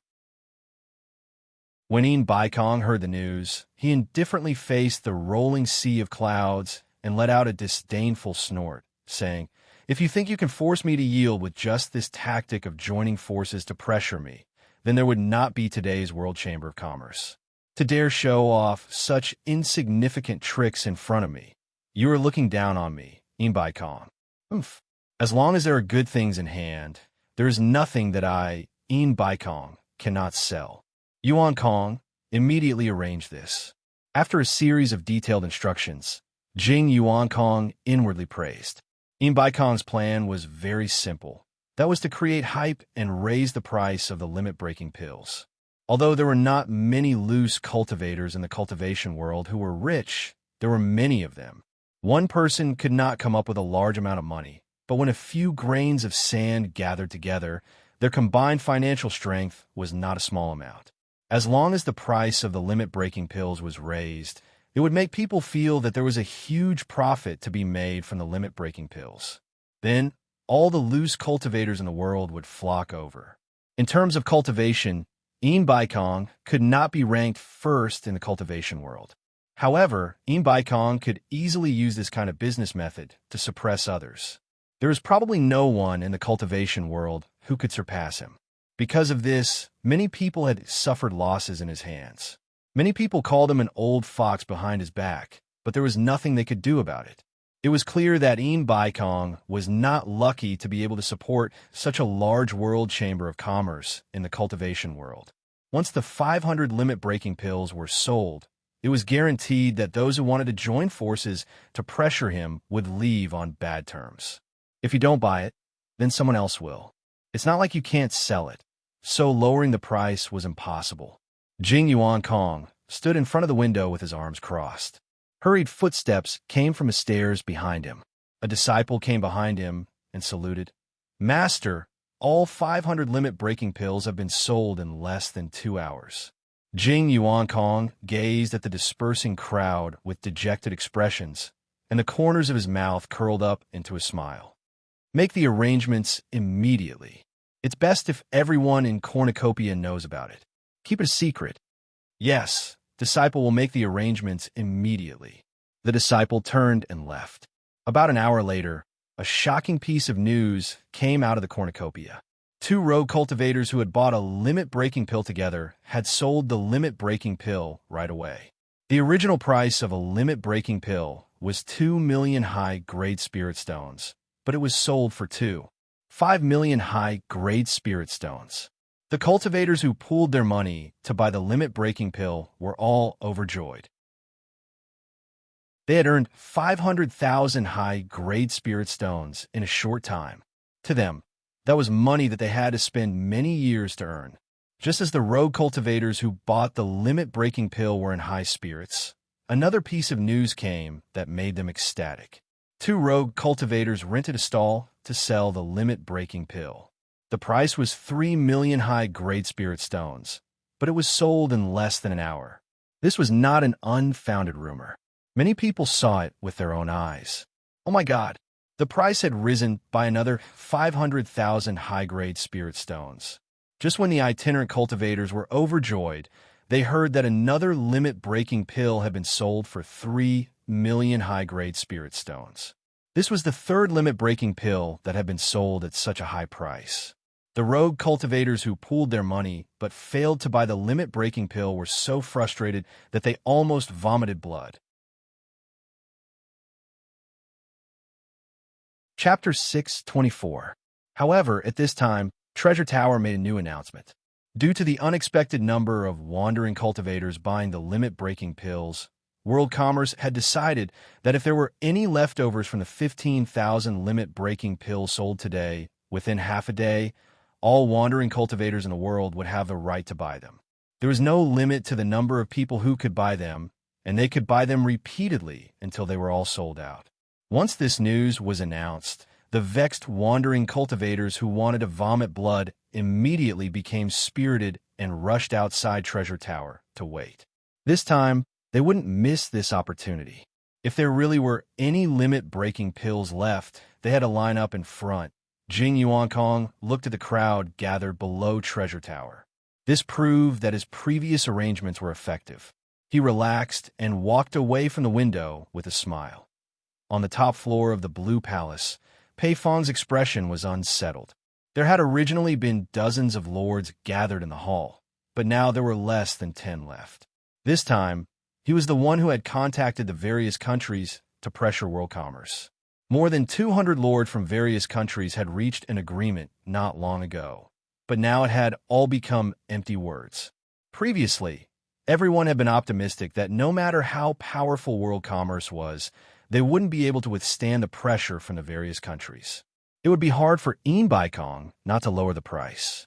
However, just as they were about to pressure world commerce, Immerse had suddenly made a fuss over the wandering cultivators. This caught the various lords unprepared and completely shattered everyone's hopes. Their tightly clenched fists had lost their target. If it was a normal power, everyone might have used force in this situation. No matter how reasonable you were, we would still force you to sell at a low price. What could you do? Who told you to be so incompetent? However, the world commerce led by Immerse wasn't a normal power. In addition, Immerse himself was a late-stage soul transformation expert. Once he forced the other party into a dead end, it would be very painful to bite. With a single order from him, the various countries would fall into chaos and not many would be able to escape. Taking 10,000 steps back, Bing Chengzi and Hu Changsho were in an alliance with Immerse. If they were reasonable, they would definitely fight for their own benefits and work together with everyone else to pressure Immerse. This reasoning was that if you didn't lower the price when you couldn't sell it, you would obviously take the opportunity to extort money from everyone when you saw that everyone was determined to buy it. Although it was also a fallacious reason, it was still a far-fetched one. But now, it wasn't that he couldn't sell it. Why should he lower the price? If you don't want to buy it, I'll sell it to someone else. It's fine as long as someone is willing to buy it. This is a very normal thing. With this reasoning, Bing Chengzi and Hu Changsho didn't get angry. After all, they couldn't possibly join forces with others to deal with their own allies. If they did that, not only would Immerse fall out with them, who would dare to stand with them in the future? They were afraid that the next unlucky ones in the cultivation world would be the two of them. Someone didn't just want to deal with Immerse. Once the power balance was broken, the weaker side would definitely suffer. Brother Pei, since everyone has left, there's no point for us to stay. If we wait any longer, I'm afraid we won't have share of the limit-breaking pill. I will leave now. Yunnan Tian cupped his hands to the rest of the people and left. Pei Fong said in a low voice, "What's the rush? If you can't buy it this time, there will be a next time." Hearing this, Yunnan Tian paused and said with his back facing them, "I guess it is not easy to collect the herbs needed to refine the limit-breaking Dan. Do you think that the limit-breaking Dan can be sold without limit? Therefore, there is no harm in buying more in advance. We can talk about it next time." After saying this, he left. Look, Pei Fong's fat face trembled as he pointed at the direction Yu Nantian left. He looked at Qi Jiujuan and Ouyangda and said, "It is because everyone has the same idea that we let Immerse, that old fox, get his way. If we want to blame something, we can only blame ourselves for not being united." After he finished speaking, other than the 3 late spirit-severing cultivators, the other lords also looked at each other and left. This made Pei Fong tremble with anger. Ouyangda sighed and said, "Are we not going to buy it this time? Which one of you is willing? I'm afraid that if we don't buy it, Immerse will be even happier. He is not willing to sell the limit-breaking Dan to us. Even without the 3 of us, he can still earn his money. Buy it. We can't let that old fox's scheme succeed."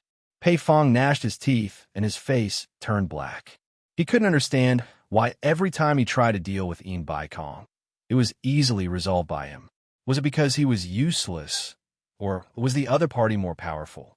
The side door on the left of the treasure tower was still empty 4 hours ago, but after the new notice was posted, it immediately became popular again.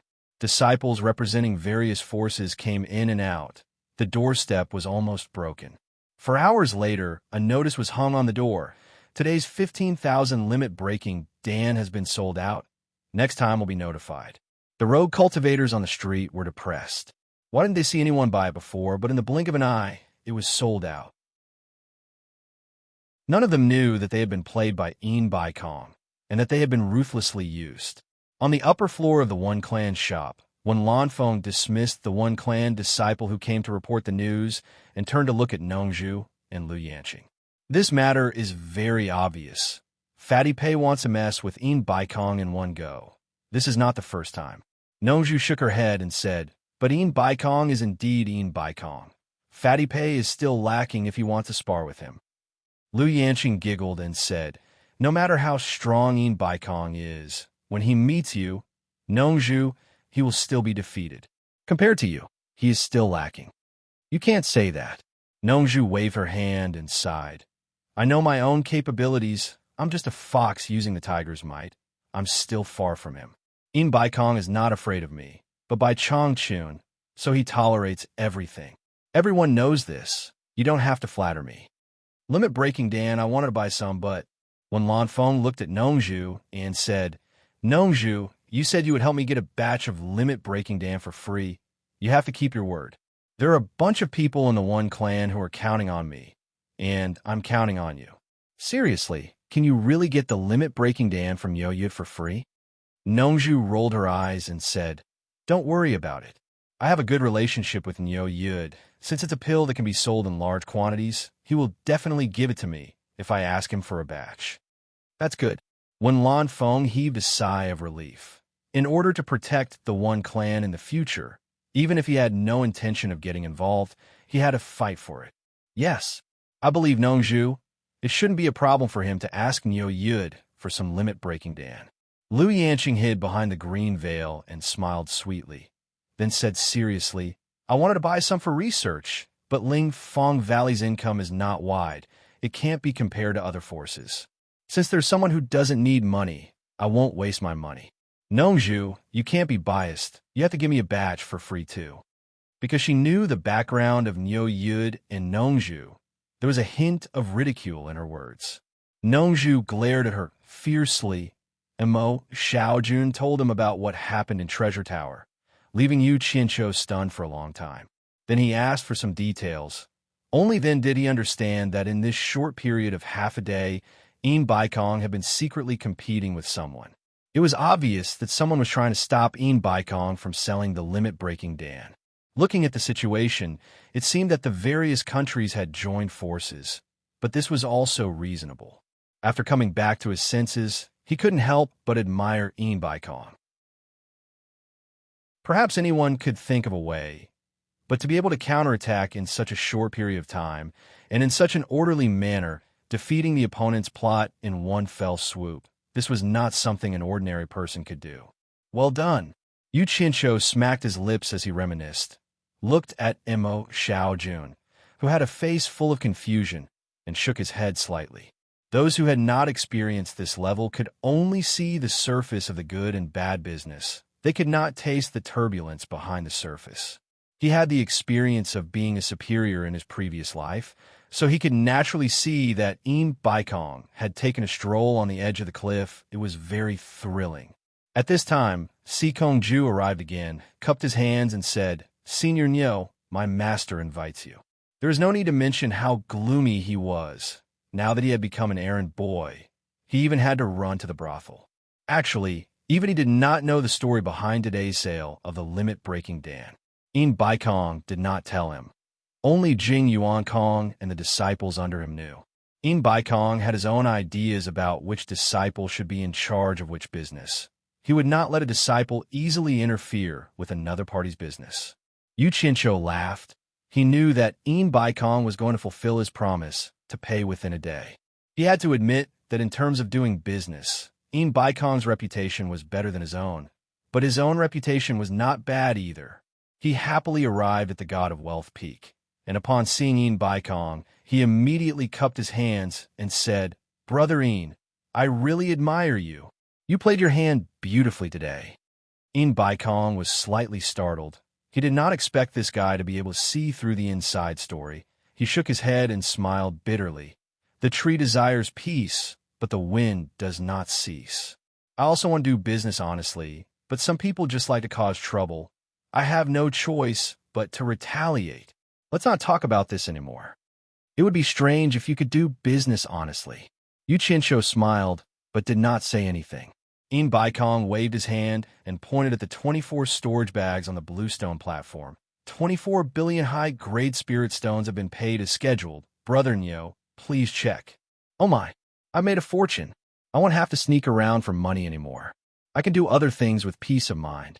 Yu Qinsho's heart was pounding with anxiety as he put away the storage pouch on the bluestone platform with a smile. Then he looked at In Baikong and nodded seriously. Working with Brother Ian is really refreshing. I really did not choose the wrong partner.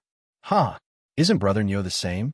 In Baikong's mouth was full of flattery, but in his heart, he was thinking, as long as you're happy, there are some things that I have been holding back. After this busy period, it's time to think of a way for you to help me get some things from the immortal world that are beneficial to my cultivation.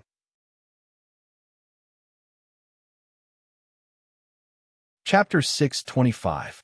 Yu Qinsho smiled. All right, I won't say much.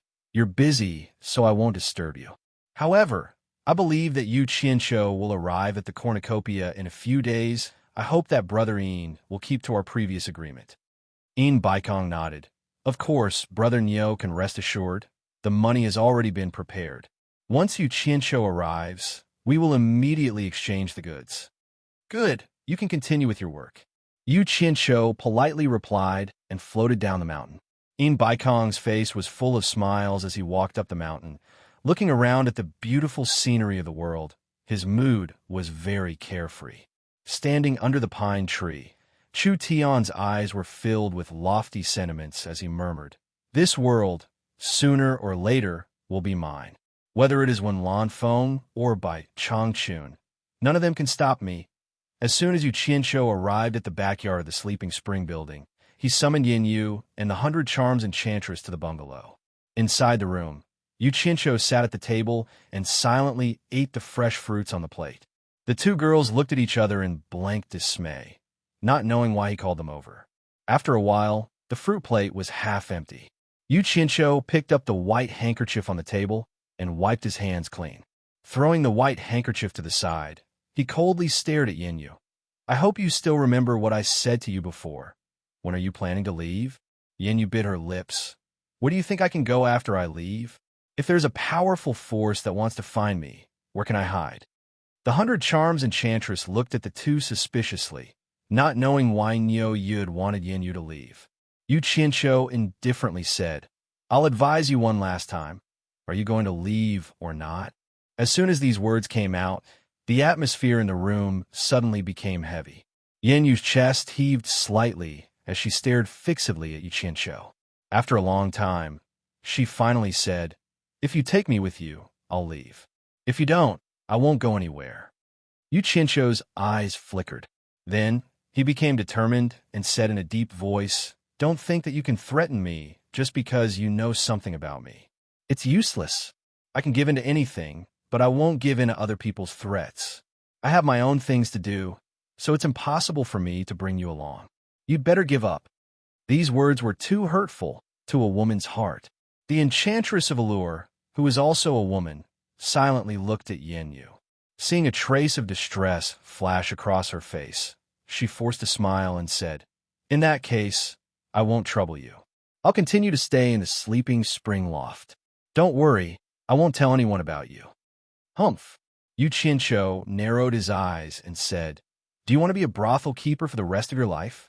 I've already stepped into the cultivation world. Do I have a choice?" Yin Yu chuckled as if she was very happy. She said, "Cornucopia still has some rules. Once I leave it, what will happen to me? A woman with no background, good looks, but low cultivation, walking in the cultivation world will sooner or later become the plaything of God knows how many men. Senior Nyo, you're also a man, don't you think so?" Yu Qianqiu didn't answer her. He looked at the enchantress of allure with an expressionless face and said, "And you, I advise you to return to the cultivation world of China. Don't think about looking for that Yu Qianqiu again. That guy still has a lot of problems to solve, so he can't help you at the moment. If you're willing, I'll find someone to send you back safely. Thank you for your kindness, Senior. Since I'm already here, I'd better stay and take a look." The enchantress of allure bowed slightly and tactfully refused Yu Qianqiu's kindness. Two women who don't know what's good for them. Yu Qianqiu suddenly stood up, leaving a cold snort, and strode out of the door. The footsteps outside the door suddenly disappeared, and then it was quiet inside and outside the room. Yin Yu suddenly raised her head and quickly ran out to the courtyard outside, but she couldn't see Niu Yud's figure anymore. She looked around in a daze, and her body swayed, and she almost couldn't stand. Unbeknownst to her, the enchantress of 100 Charm had appeared behind her and gently supported her. Yin Yu looked back with a little fear and asked, "Why did he suddenly say that today? Will he never come back?" At this moment, she didn't look like a shrewd boss lady at all. Men are all bad things. If he doesn't come back, then he won't come back. The enchantress of allure looked at her again and asked, "Do you care about him a lot?" Yin Yu broke free from her hands and smiled bitterly. "Big sister Yi, can't he see that I don't want to leave here and only want to be with him? Since he wants me to leave, why didn't he even give me some words to make me feel assured? Isn't it said that men like to say some sweet words to coax women? Why didn't he even say some perfunctory words to deceive me? Is it because I came from a brothel that he's so disdainful?" The reason why she fell in love with Niu Yud at first sight was because she saw Niu Yud accept Li Qiuxiang with her own eyes. Although Li Qiuxiang came from a brothel, he tried his best to save her and didn't look down on brothel women in the slightest. This scene greatly moved Yin Yu, who also wanted to live a normal life as a woman. In addition, Niu Yud's unfathomable cultivation gave her a strong sense of security, and her stubborn heart muddle-headedly cheated. Once the floodgates of love opened, it couldn't be stopped. Otherwise, how could Niu Yud get in her bed so easily? Hearing this, the temptress suddenly burst into laughter. She rubbed her forehead and shook her head. "Little sister Yin, you're finished." After laughing, she grabbed Yin Yu's hand and said with a firm look in her eyes, "Trust me, this kind of man, the reason why he's not willing to give you sweet words is because he already has a place for you in his heart. He has to take responsibility for every word he says to you, so he won't easily open his mouth. But then again, if he doesn't have you in his heart, he can leave if he wants to. Why would he come back to say these heartless words to you? There's no need." "Really?" Yin Yu grabbed her hand, eager to confirm. The temptress raised her hand and tapped Yin Yu's forehead and chuckled. "You're lucky to meet a good man. Don't worry. He's cold on the outside, but warm on the inside. He won't leave you alone. What's the use of his heartless words? He's just lying to himself. If he has the ability, he'll never come looking for you. You don't have to worry, just wait for him to come back." Yin Yu was slightly stunned and suddenly burst into laughter. How could she not see this at the beginning? And it was precisely because of this that she was sure to defeat him. Just now, she was just muddle-headed by Niu Yud's heartless words. It was because she cared too much about him that she panicked. Yin Yu bit her lip and murmured, "If you have the ability, don't come looking for me." The temptress looked at Yin Yu with some envy. In the primeval forest outside the cornucopia, Yu Qianqiu once again appeared at the place where the pheasant was roasted last time. The ashes on the ground were still there, but the bones that were originally thrown there had disappeared. It was estimated that they were taken away by some animals. Yu Qianqiu's face was very long. Those two women made him very unhappy, and neither of them was easy to deal with. The temptress's feelings for him were a little ambiguous, and he still had some headaches until now. He tried to avoid it as much as he could. Yin Yu. It was a little strange that a woman with a pure body could support such a big brothel. Which normal woman would run a brothel? Yu Qianqiu was originally very suspicious, and he dared not reveal his true identity to make arrangements. After meeting the temptress, he wanted to let her take Yin Yu to the Huaxia cultivation world to hide first and ask a reliable escort on the way, such as asking Nongzhu for help. However, these two women had steeled their hearts. Do whatever you want, I don't care. Yu Qianqiu kicked a big tree fiercely twice to vent his displeasure. Suddenly, he looked up at the tree and saw a huge head poking out of the branches and leaves, staring at him with two big cold eyes. A large brown python flicked its tongue and slid down the tree trunk at high speed. Yu Qianqiu was stunned, and he guessed that his two kicks had awakened the sleeping python in the tree. Before the python landed on the ground, it rushed over and wrapped Yu Qianqiu with its nearly 10-meter-long body. Then it curled up, trying to strangle its prey. It was not strange to see such a big python in the primitive forest. Yu Qianqiu looked up at the python's gradually opening mouth and said coldly, Yu Qianqiu is back, star flame fire spell. A ball of green flame suddenly exploded and swallowed both the man and the python. After a while, the green flame disappeared, and Yu Qianqiu was unscathed, but there was a pile of ashes on the ground. He did not even bother to look at it, and began to carefully remove the human skin mask on his face. Then he removed the force that suppressed his vocal cords and changed his voice. He loosened the muscles on his face, removed the hairband that bound his hair, put away the bracelet on his wrist, and took off all his clothes. He stood there completely naked, and a stream of water appeared out of thin air, wrapped around him, and quickly washed him. After washing up, he waved his hand, and the stream of water flowed into the dense forest. He took out another set of clothes and changed into it, and his hairstyle was restored to Yu Qianqiu's style. He looked like a new person. He looked around, and without hesitation, he quickly flew into the air. He looked at the god of wealth peak in the distance, and in a flash, he flew towards the treasure basin. Not long after, he arrived outside the treasure basin and landed between the two hanging bridges. He saw many cultivators coming and going on the bridge, which was hidden in the fog. Guan Zhongkai had brought him here once, so he was familiar with the way. He strolled along the hanging bridge and entered. After crossing the hanging bridge, he entered the cave. Yu Qianqiu walked straight into a stone room inside the cave and saw a few people registering to receive the treasure basin entry Jade archive. He was not in a hurry and stood in line behind them obediently. When it was his turn, he said, "Give me an entry Jade archive." Name, school. The cultivator behind the table picked up a Jade archive and asked as he wrote something on it. Yu Qianqiu, no school, a loose cultivator. Yu Qianqiu said plainly. As soon as he said that, the people coming and going in the cave all stopped in their tracks. Even the guards in the cave turned to look at him. The cultivator behind the table raised his head in surprise and said, "You're Yu Qianqiu?" Chapter 626. If I'm not Yu Qianqiu, then who do you think I am? Yu Qianqiu retorted, amused and annoyed at the same time. That's not what I meant. The person behind the table stood up and waved his hand. Just then, a person sitting in the corner of the stone room walked over and smiled. We didn't mean anything else. We just wanted to confirm something. Yu Qianqiu glanced at him. It was the same person whom Guan Zhongkai addressed as senior uncle the last time he came here. He was here to make a fortune, not to cause trouble. Meow, he nodded and waved his hand. A green flame dragon flew out, illuminating the entire stone room in a dazzling green light. The flame dragon circled around the table, and the table was instantly reduced to ashes. After that, the green flame dragon burrowed into Yu Qianqiu's sleeve and disappeared.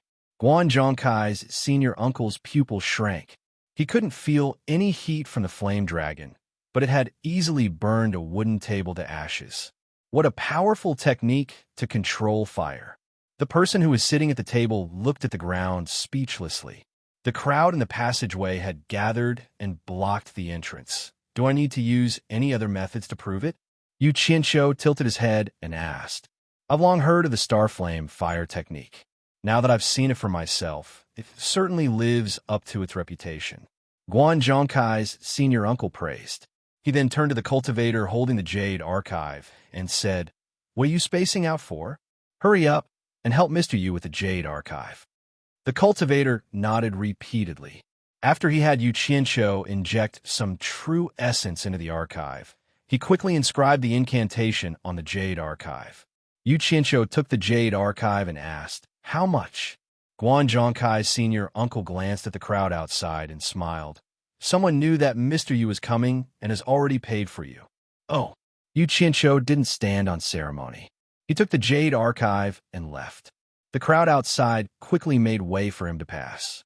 After he was far away, someone asked, "Is he really that butcher Yu Qianqiu?" "That's right. After offending so many people, how could he dare to come here instead of hiding?" "You don't understand. Now that he has Lanfeng's support, there's nothing to be afraid of." TSK. As the #1 expert below the soul formation stage, he could be considered a well-known figure in the cultivation world.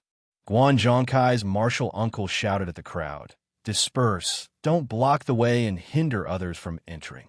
After the crowd dispersed, he immediately found the right direction and sent a telepathic message, informing them that Yu Qianqiu had arrived. As soon as Yu Qianqiu arrived, the people in charge of the 8 entrances had already been informed of his arrival. After exiting the cave, Yu Qianqiu once again saw the bustling cornucopia. He only took a casual glance and immediately saw a figure appear in front of him. It was Sikongju. When the people below saw Sikongju's appearance, they couldn't help but stop to watch. This was the first time Sikongju saw Yu Qianqiu. He sized him up and asked indifferently, "You're Yu Qianqiu?" He didn't have a good impression of Yu Qianqiu. Shaming his disciple, Guan Zhongkai, was the same as slapping his face. "He's Yu Qianqiu?" The people below were in an uproar. "Yu Qianqiu is here?" Yu Qianqiu secretly found it funny. This guy was still calling me a senior earlier, but now he's acting like an expert. He frowned and said, "Report your name. I don't casually talk to strangers."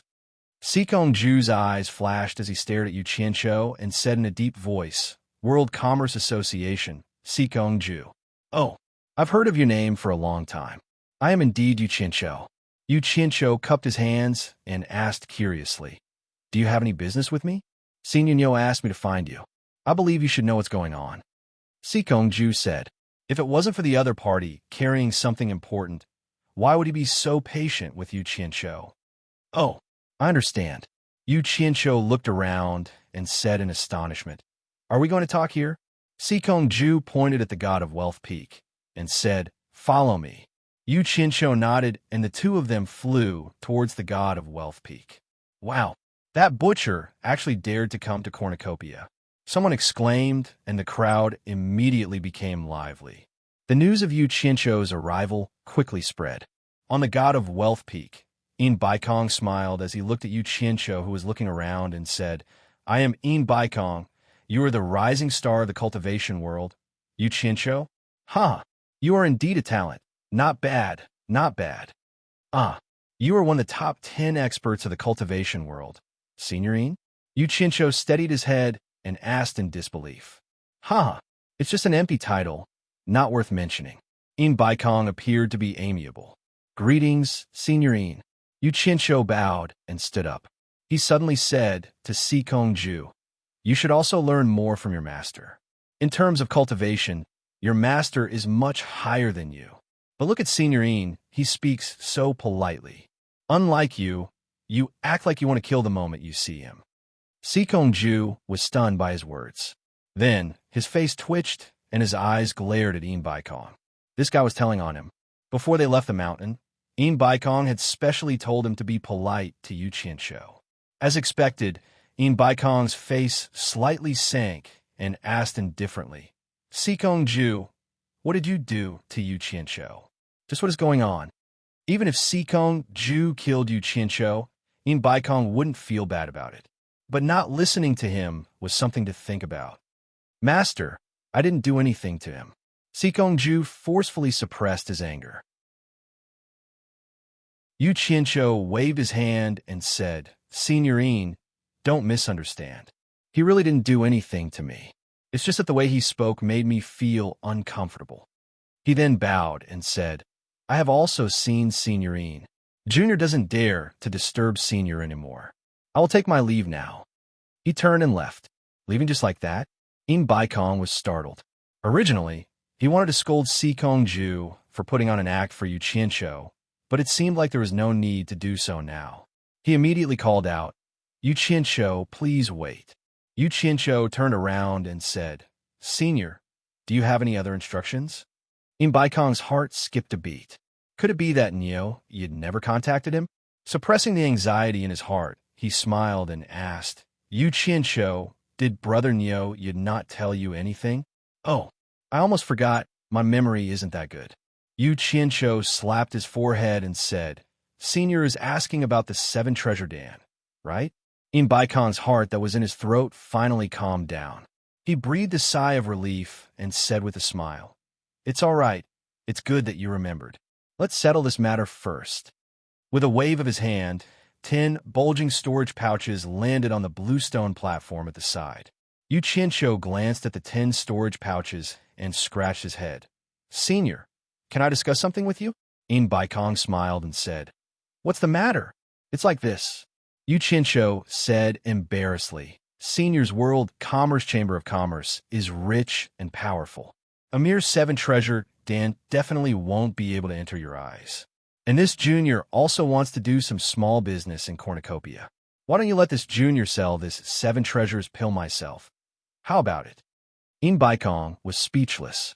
5,007 treasure Dan was still a small business? Kid, aren't you afraid of being stuffed to death? He tried his best to squeeze out a smile on his face and said, Young man, this is not right of you. You must keep your promise. You must do what you promised. You must not have any improper thoughts. Ha! Yu Qianqiu laughed and said, I'm just casually saying it. If you don't want to, then forget it. Baikong took out a storage pouch reluctantly and took out a pill. Immediately, he saw a 7-colored pill halo lingering between his fingers. It was exactly the same as the 7 treasure Dan he had seen before. Even Baikong couldn't fake this kind of top-quality pill halo, so it was naturally the real deal.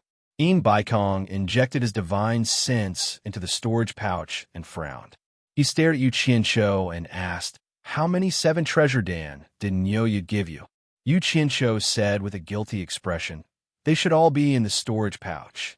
This kid is trying to play tricks. Baikong's face sank and said, That can't be right. There are only 4,000 here. Brother Neo clearly told me that he gave you 5,000. Where did the other 1,000 go? Si Ju stared at him coldly, ready to seize the opportunity to flip out. Oh, I almost forgot, my memory isn't that good. Yu Qianqiu took out another storage pouch from his chest and said with an awkward smile, I was afraid that it wouldn't be safe to put all the pills in one storage pouch, so I took 1,000 and put them elsewhere. Finished speaking, he reluctantly handed the storage pouch over to Baikong. Baikong took the storage pouch and checked it.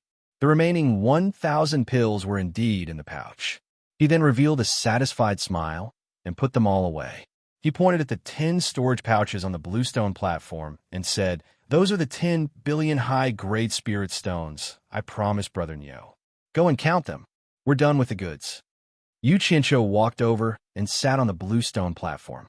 He counted the pouches one by one and muttered, No matter how much money there is, it's not mine. I have to give it all to Senior Neo. After confirming the amount, he put away the storage pouch and said to Baikong, Senior, next time, you can ask Senior Neo to give you the 7 treasure pills directly. It will save both you and me trouble. There's no point in letting it pass through my hands. Baikong smiled slightly. He could see that this kid was making so many problems because he wasn't satisfied that he didn't get any benefits in the process. However, what he said was exactly what he wanted. If the 7 treasure pills passed through this kid's hands, he wouldn't be at ease. It would be better to trade with Neo Yud. He nodded and said, Since you said it like that, then it's settled.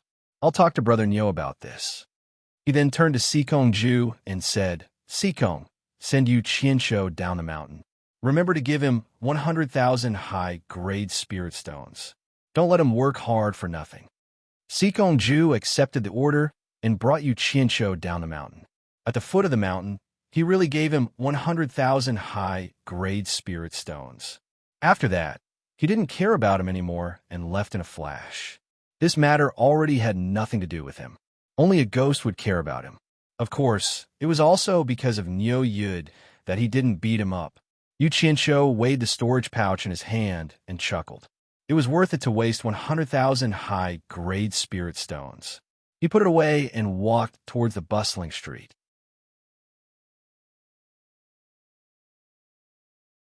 Chapter 6:27. At the exit to the street, other than a few World Chamber of Commerce disciples standing guard, there were also 4 people looking around. Normally, outsiders were not allowed to stay on this road to God of Wealth Peak. However, these 4 people were Nyo Yud's subordinates and enjoyed privileges that outsiders did not have. Yu Qianshou walked to the back of the 4 and stopped. The 4 of them also turned to look at him. They were all a little confused. This person didn't look like a disciple of the World Chamber of Commerce, so why did he come down from God of Wealth Peak? Yu Qianshou smiled at the 4 people. I am Yu Qianshou. Senior Nyo must have already told you. The 4 people looked at each other and no longer had any doubts. The person who knew the content of their conversation with Nyo Yud was naturally Yu Qianshou. So they bowed together and said, "Greetings, Mr. Yu."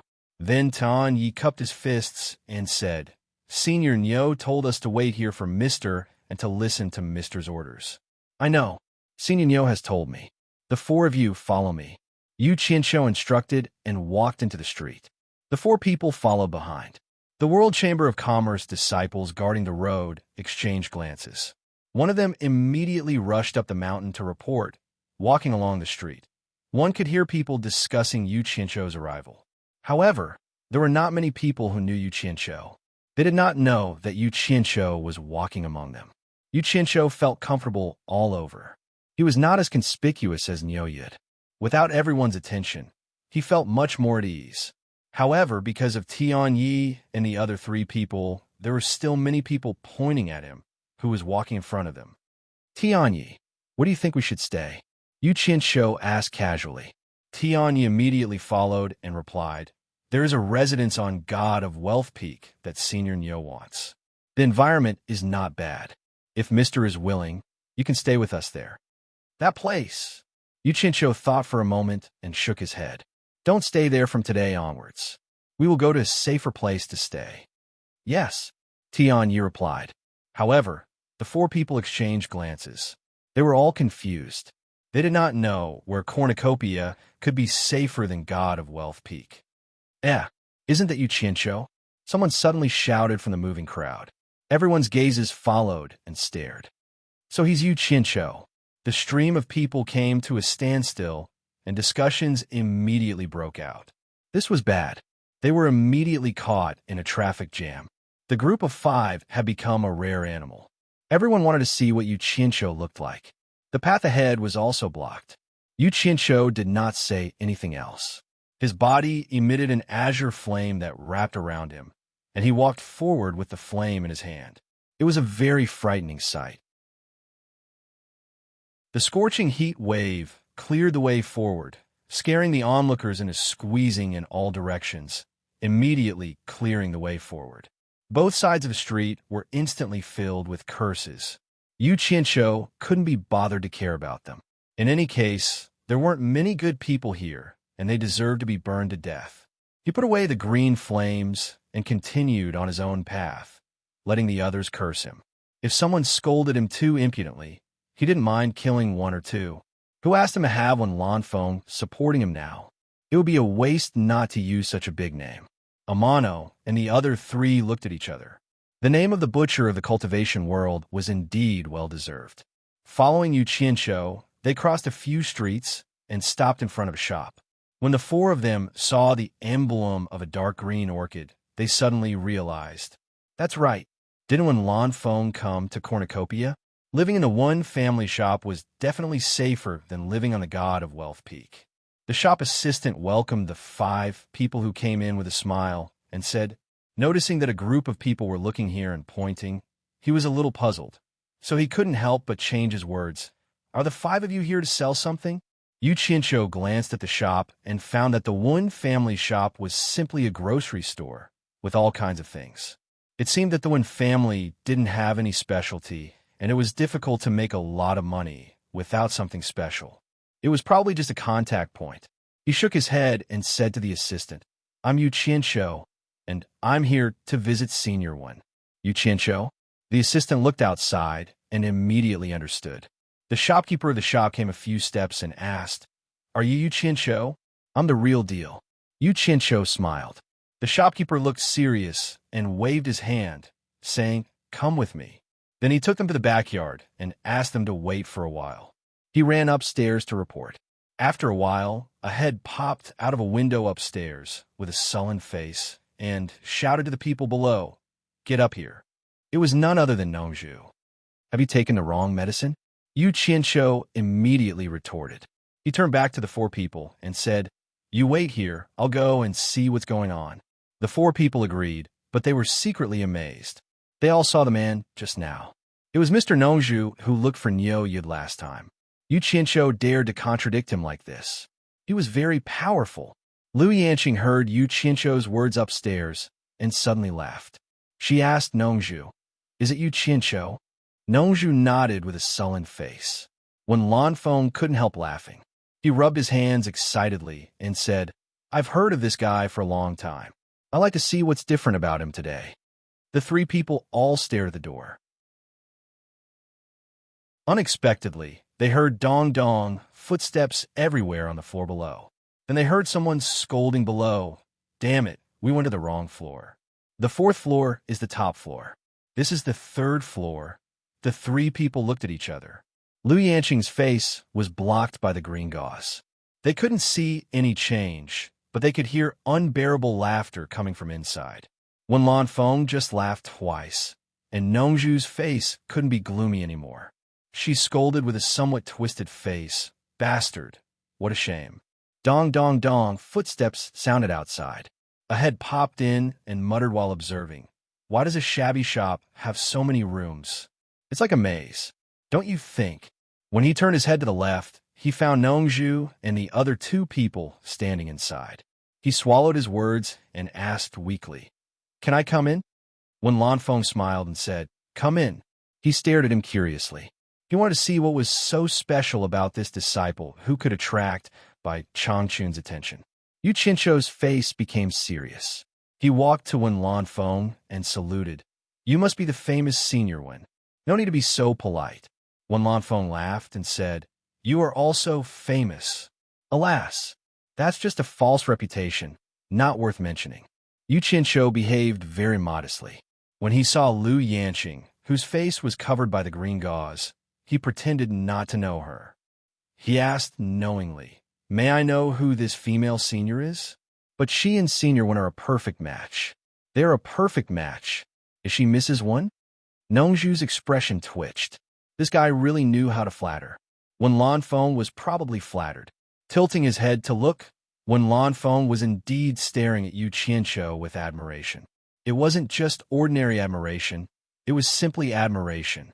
But Lu Yanqing did not accept his feelings. She asked with deep meaning, You haven't even seen my face. How do you know we are a perfect match? Have you seen me somewhere? Her voice was like the sound of a clear spring in a deep valley, like the song of an oriole. Damn, even her voice was so beautiful. No wonder she was the most beautiful woman in the world. Yu Qianshou was stunned. Then he waved his hand and said, No. It's the first time for me to see Senior One, let alone Mrs. One. But your temperament is like a dragon and a phoenix, with the charm of a zither and a harp. People with discerning eyes can tell you are husband and wife at first sight. Nongzhu stared at the beam and rolled her eyes when she heard Madame One. Wen Lanfeng kept looking at Lu Yanqing and then at himself. It seemed that he really found the beauty of a dragon and a phoenix, and the charm of a harp and a harp. Well, don't talk nonsense anymore. Lu Yanqing said unhappily, I'm not Mrs. One. I'm Lu Yanqing of Lingfang Valley. The eyes behind the green veil stared at Yu Qianshou, sizing him up. She couldn't understand. Everyone said that he was refined, but how did he end up being such a bootlicker? Was this really the talented Yu Qianshou? If Nongzhu was not present, she would even suspect that this person was an impostor of Yu Qianshou. Yu Qianshou had a look of astonishment as he said, So, It's the world-renowned miracle hands of rejuvenation, divine physician Senior Lu. Sorry for the disrespect. Then he bowed to Wen Feng and said, Senior One, please forgive me for not knowing. I was too reckless just now.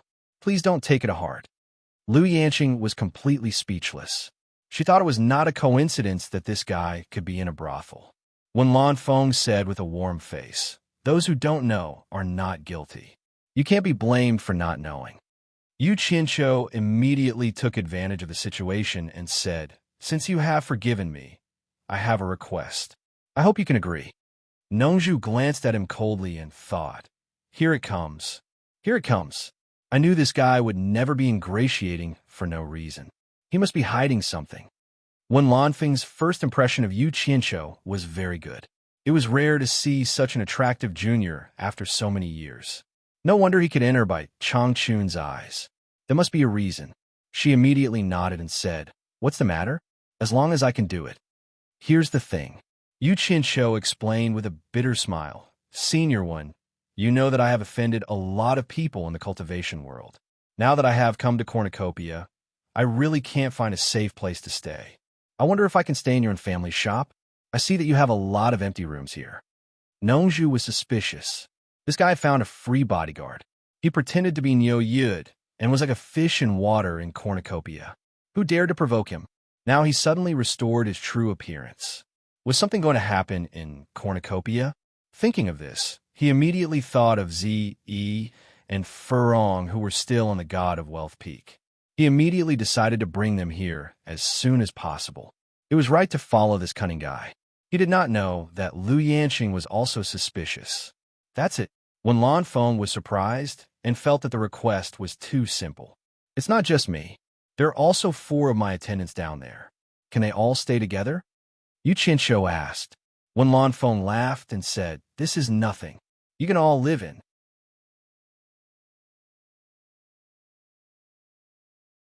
Chapter 628. Haha. Thank you, Senior.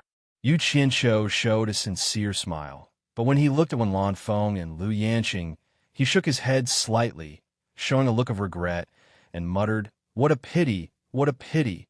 No one knew what he was talking about, but everyone understood what he meant. Wen Feng was very emotional. He admired Bai Changchun from the bottom of his heart. How could he find such an outstanding disciple? Why did my own family have such an outstanding disciple? Otherwise, I would have taught him a good lesson. Lu Yanqing, who was in the green gauze, bit her teeth lightly.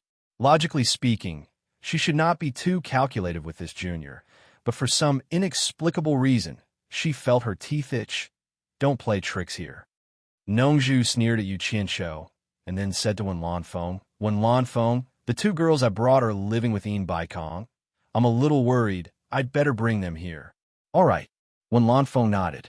Yu Qianqiu was slightly stunned and asked suspiciously, you brought 2 girls here? Who? Nongzhu rolled her eyes and snorted. Who cares who they are? They're not as important as your spring slumber loft. After that, she teleported. Yu Qianqiu was speechless. It seemed that Nongzhu already knew about his relationship with Yanyu. Thinking of Furong of Shuntian Island and Wu Lixue of the Wu family, he couldn't help but reflect. Later, he sighed sadly, seeing that he couldn't do anything about the previous one.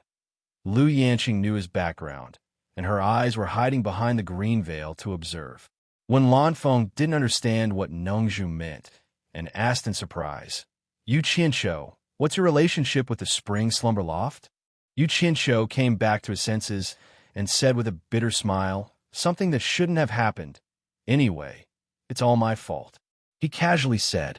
Wen Feng saw that he didn't want to talk about it, so she didn't ask anymore. After the news of Yu Qianqiu's arrival in the cornucopia spread, all the forces were ready to make a move. To the various demigod realm lords, Yu Qianqiu's current cultivation was nothing to them. What moved them was the treasure left behind by the demon lord of 10,000 swords. Hence, they all sent people to keep an eye on him. This brat had been hiding for so long. Since he had appeared, they couldn't let him go. Although he had Wen Feng's support, Wen Feng couldn't always protect him, right? As long as they left the cornucopia, there would be times when they would be alone. At that time, he would personally make a move and capture Yu Qianqiu would be a piece of cake, and no one would know about it. As long as Wen Lanfeng did not know who captured Yu Qianqiu, he could not support Yu Qianqiu even if he wanted to. Around the Wen family shop, the number of people secretly watching suddenly increased. After listening to Niu Yud's words, Yin Baikong, who was on the God of Wealth peak, lost interest in the treasure left behind by the demon lord of 10,000 swords. However, after hearing that Amano and the other three were following Yu Qianqiu, he felt that something was wrong, but he couldn't figure out what was wrong. Hence, he also ordered people to closely monitor Yu Qianqiu in the Di Rong Kingdom's shop. After Bing Qingzi heard about Hu Yuntian's actions in luring the two of them to the Sleeping Spring loft, his complexion became gloomy and gloomy. Without a doubt, even though he had sworn an oath, it had still aroused the suspicion of others. Since Hu Changshou had already become suspicious, the others certainly wouldn't be any better. It was just that most of them didn't have Hu Changshou's strength, so they didn't dare to openly probe. Being stabbed in the back by one's ally made one's mood very bad. However, Bing Qingzi slightly calmed down and put this matter aside for the time being. Similar things were common in the cultivation world, so it wasn't strange at all. Just like these few times, how could he and Hu Changshou not stab Yin Baikong in the back? The latter was also the two's ally, but when it came to interests, they would still take action. The most important thing was to have the ability to deter others, so that they wouldn't dare to act rashly. After the cornucopia meeting ends, immediately follow me back to the Ice Palace. This is not a place to stay for long. For the first time, Bing Qingzi's words to Yan Zhuixing carried an unquestionable tone. Yan Zhuixing was silent for a while before saying, "Master, disciples' cultivation has stagnated, becoming a bottleneck in the cultivation of demonic arts. I can only rely on the blood demon flower to lay the 7-star blood formation to absorb the power of the stars to break through quickly." It said that the cornucopia meeting is a gathering of treasures, but why haven't I seen anyone selling the 7-star blood orchid until now? Bing Qingzi and Man, who could hear the unwillingness in his words. Sigh. This kind of thing can be encountered, but not all the time. Bing Qingzi sighed slightly and said, "It turns out that the true cultivation meaning of the demonic book has always been sealed by the taboo. Those who don't cultivate the demonic book can't discover and break it. Otherwise, the demonic book will self-destruct." Even I didn't know about this. If I had known that the 7-star blood orchid was the blood demon flower, I would have started collecting it long ago, and I wouldn't be in such a passive situation. At least 7 blood orchids are needed to lay the formation. It's a bit difficult to collect them all at once. Man who bowed and said, "Master, you can't be blamed for this. I think the demonic king who wrote the demonic book didn't want such a book to fall into the hands of his opponent, so he added the taboo to protect it." Then he said to Yan Zhuixing, "Junior brother, this matter can't be rushed. Although the 7-star blood orchid is rare, it's not extinct. There will be a time when it appears, so we might as well wait patiently." Yan Zhuixing nodded slightly, but he said thoughtfully, "Maybe there are many in the Chinese cultivation world." "Oh."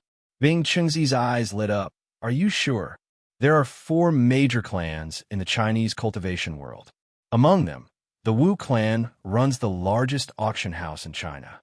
I participated once and saw someone auctioning the blood orchid with my own eyes. Yan Zhuixing squinted his eyes and said, "Later on, I heard that the Wu clan auctioned the 7-star blood orchid several times consecutively. This matter is a bit strange. Why is it that only the Wu clan auctioned the blood orchid one after another? Are you suspecting that the Wu clan has the blood orchid?" Bing Qingzi asked. "That's not necessarily true." Yan Zhuixing shook his head and said with firm eyes, "But there's one thing I'm sure of. The Wu clan definitely knows who the seller and buyer are. It's a pity that it's not convenient to go deep into China's hinterland to make a move on the Wu clan. Otherwise, I'll definitely be able to find out something." "All right, there's no need to worry as long as there's a target." Bing Qingzi's eyes flickered and said, "The East Holy Land is opening soon. Once Bai Changchun leaves, I can't care so much anymore. I'll make a trip to the Wu clan personally and find the blood orchid, so that your demonic technique can make a breakthrough as soon as possible. Master, man who wanted to say something but stopped on second thought. A group of spirit-severing stage experts were forced by Bai Changchun to make a deadly oath, so they couldn't go to the Chinese cultivation world easily.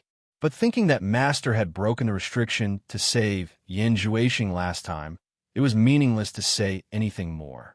At this moment, a disciple ran over and reported the news of Yu Qianshou to Cornucopia. After hearing the news, Bing Chengzi and Man whose faces turned gloomy. They had always remembered the death of their second brother on Yu Qianshou's head. Yu Qianshou, you finally appeared. It's been a long time since we last met in China. Yin Zhuixing sneered. He still had a long way to go in cultivating the demonic book, but it shouldn't be a problem for him to deal with Yu Qianshou. In the backyard of the dormant spring building, the Enchantress of 100 Charms stood by the small lotus pond. Her body was wrapped in a red veil and looked very enchanting. After listening to Niu Yud's words, she didn't show her face in public anymore. She just hoped that Niu Yud's words were true and waited quietly for the arrival of Yu Qianshou. Sister Yi, Yin Yu shouted happily as soon as she entered the courtyard. She quickly walked to the side of the Enchantress of 100 Charms and said, "Good news. Do you want to hear it?" The Enchantress of 100 Charms had a trace of doubt between her eyebrows. After thinking for a while, she was shocked and thought of something. For the current her, what else could be good news? She couldn't help but ask excitedly, You mean he's here?" Yin Yu smiled and said, "When I first heard the news, I was worried that you would be happy for nothing. So I sent someone to inquire and confirm it. Not long ago, the person I sent saw Yu Qianshou using the Starflame fire technique on the street with his own eyes.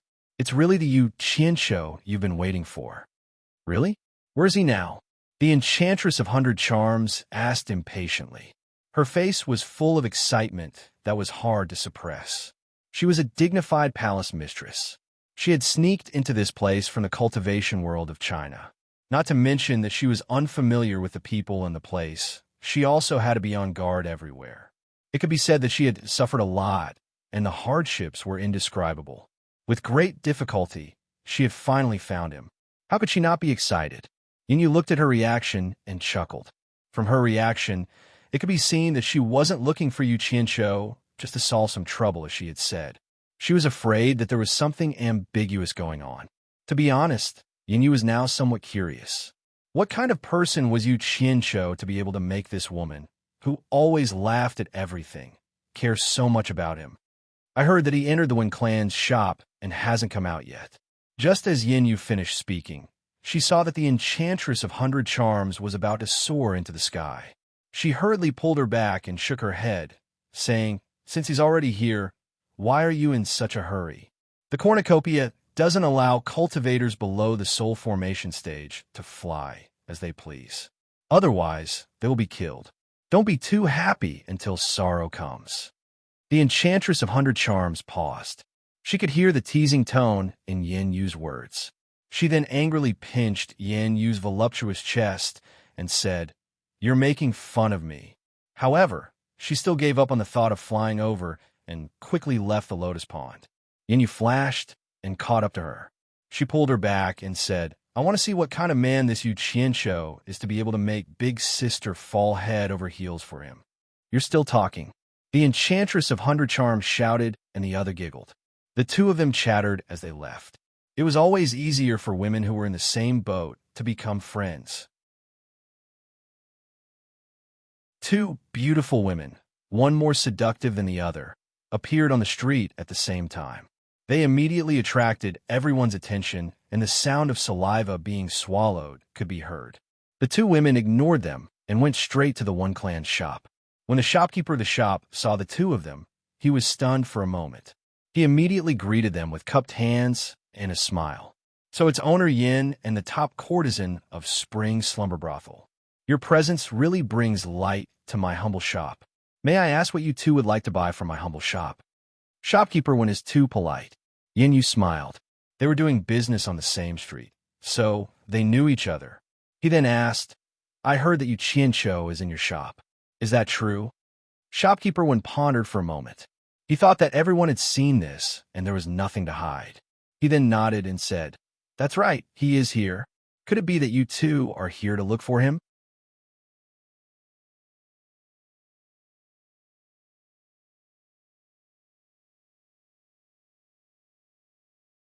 Chapter 629. Temptress replied, "I'm an old friend of Yu Qianshou. I heard that he came to Cornucopia, so I came to see him. Please inform him that Yi Kun is looking for him. He naturally knows who I am. If it weren't for Wen Lanfeng, she would have gone in to find him." Shopkeeper Wen's face was solemn. Yu Qianshou had a close relationship with the one family's ancestor. He really didn't see that this seductive, sleeping spring housetop courtesan was actually a friend of Yu Qianshou. Could it be that there was some ambiguous relationship between the two? He didn't dare to neglect and immediately cupped his hands and said, "Please wait a moment. I'll go and inform Mr. Yu." "Thank you." Temptress respectfully sent him off. Upstairs, Yu Qianshou was swinging his arm to fool Wen Lanfeng, causing Lu Yanqing to frown incessantly. Wen Lanfeng seemed to be possessed and even admired him to the extreme. In his heart, he was full of envy that Bai Changchun had accepted a good disciple. The shopkeeper ran up and saluted them first, and then said to Yu Qianshou, "Mr. Yu, there's a woman named Yi Kun looking for you downstairs. She said that she's your old friend. Do you want to see her?" Yu Qianshou was helpless. This was expected. He knew it would be like this. He sighed and said, "Bring her to the backyard first. I'll go down later." After that, he sat on the side in a daze. The shopkeeper took the order and went down. When Lu Yanqing heard Yi Kun, she immediately remembered the charming woman who sang in Sleeping Spring House. Wasn't she called Yi Kun? When Lanfeng saw him in a daze and couldn't help but ask, "Who is Yi Kun? It seems that you don't want to see her." "It's a long story." Yu Qianshou sighed. He felt a headache whenever he saw the 100 Charms enchantress. This unclear relationship really made him feel conflicted. The temptress and Yin Yu were led to the backyard. The shopkeeper informed them that Yu Qianshou was talking to Wen Lanfeng and would come down shortly. He asked them to wait for a moment. After saying that, the shopkeeper did not disturb them and went to busy himself. Yin Yu saw Amano and the other three sitting in the courtyard, so she went over to greet Li Qiuxiang. The temptress looked around and sighed. Back then, she was a dignified palace master, and Yu Qianshou was just a small disciple who worked as a laborer in Ongquansong, and he was almost killed by her. Now, things were really different from before. His name was known to everyone in the cultivation world, and he was even more famous than himself. Moreover, the people who came and went were all top figures in the cultivation world of China. It was really hard to understand. He had been jumping around outside and causing trouble everywhere. It was a miracle that he had survived until now. But unexpectedly, he climbed higher and higher, climbing to a height that many people could not reach. At this moment, 3 figures landed in the backyard at the same time. It was Nongzhu who brought Zi, Yi, and Hibiscus. As soon as Nongzhu arrived, people in the yard came over and saluted Senior Nongzhu. Nongzhu waved her hand casually, indicating that there was no need to be so polite, but when she saw Yin Yu, her expression was not friendly. Yin Yu lowered her head secretly and cursed in her heart. She did not know when she had offended this senior, who always gave her a bad look. Zi accidentally glanced at the temptress and was stunned for a moment. Then she cheered, "Ah, Sister Yi, why are you here?" Zi. The temptress's eyes also lit up, and the two of them held hands excitedly. Especially Zi. She did not have many friends, and suddenly met one. She was really happy. When Yu Qianshou, who was upstairs, heard the words "purple dress," he was startled. He immediately tiptoed to the window, and like a thief, he stuck his head out and looked down. It would have been fine if he didn't look, but when he did, his face turned green. Let alone purple dress, even that girl was fine. In addition to the temptress, there was also Yin Yu. What the hell? Ferong was also here. What was Nongzhu doing? Why did she bring her here? When Lanfeng and Lu Yanqing looked at each other and found that they could not understand this guy, they looked at his strange behavior. Nongzhu saw that her daughter was so happy, so he forgot about Yin Yu and asked with a smile, Who is this? She made you so happy. Master, this is Sister Yikun. She was my best friend when I was in the cultivation world of Huaxia. She helped me a lot. Zi said excitedly. Oh. Nongzhu suddenly smiled and nodded to the temptress. In that case, I have to thank you. My disciple doesn't know what to do. Thank you for taking care of him. He wasn't just saying this casually. Since he had helped Zi before, he would remember this favor. Senior, you're welcome. I did not do anything, the temptress said respectfully. Well, Miss Yi, if you need me in the future, you can come to the purple bamboo forest in the South Sea to find me. Maybe I can help you a little? Nongzhu smiled. This could be considered as giving a promise. The temptress was overjoyed and immediately bowed. Thank you, Senior. Thank you. She had heard of Mr. Nongzhu's name. She did not expect to accidentally make friends with a middle-stage divine transformation realm master, which made her overjoyed. Nongzhu suddenly said, huh. He stared at the almost transparent clothes of the temptress and asked suspiciously, you have practiced the Jade charm skill? Who is Qiu Meinyang from the cultivation world of Huaxia to you? The temptress was stunned and immediately replied, Senior, I have indeed practiced the Jade charm skill. Senior Qiu was the wife of the leader of the Caprice Palace more than 1,000 years ago. I found the Jade charm skill by accident when I was sorting out the relics of the past. It was left by Senior Qiu. Are you old friends with the ancestors of the Caprice Palace? Time really flies. It has been more than 1,000 years. At that time, my cultivation was only at the middle stage of the crossing calamity stage. Nongzhu sighed with emotion. The charming woman called Qiu Meinyang appeared in her mind. Her cultivation was one level higher than his at that time. They met by chance and did not know each other's background. They did not want to inquire about each other's background. They just fooled around for a period of time because they were attracted to each other. That feeling was really ecstatic. After hanging out with each other for a period of time, they each had their own matters to attend to, and after that, they never saw each other again. Nongzhu suddenly froze and asked weakly, what did you just say? You said that Qiu Meinyang is the wife of the leader of the Caprice Palace? Yes.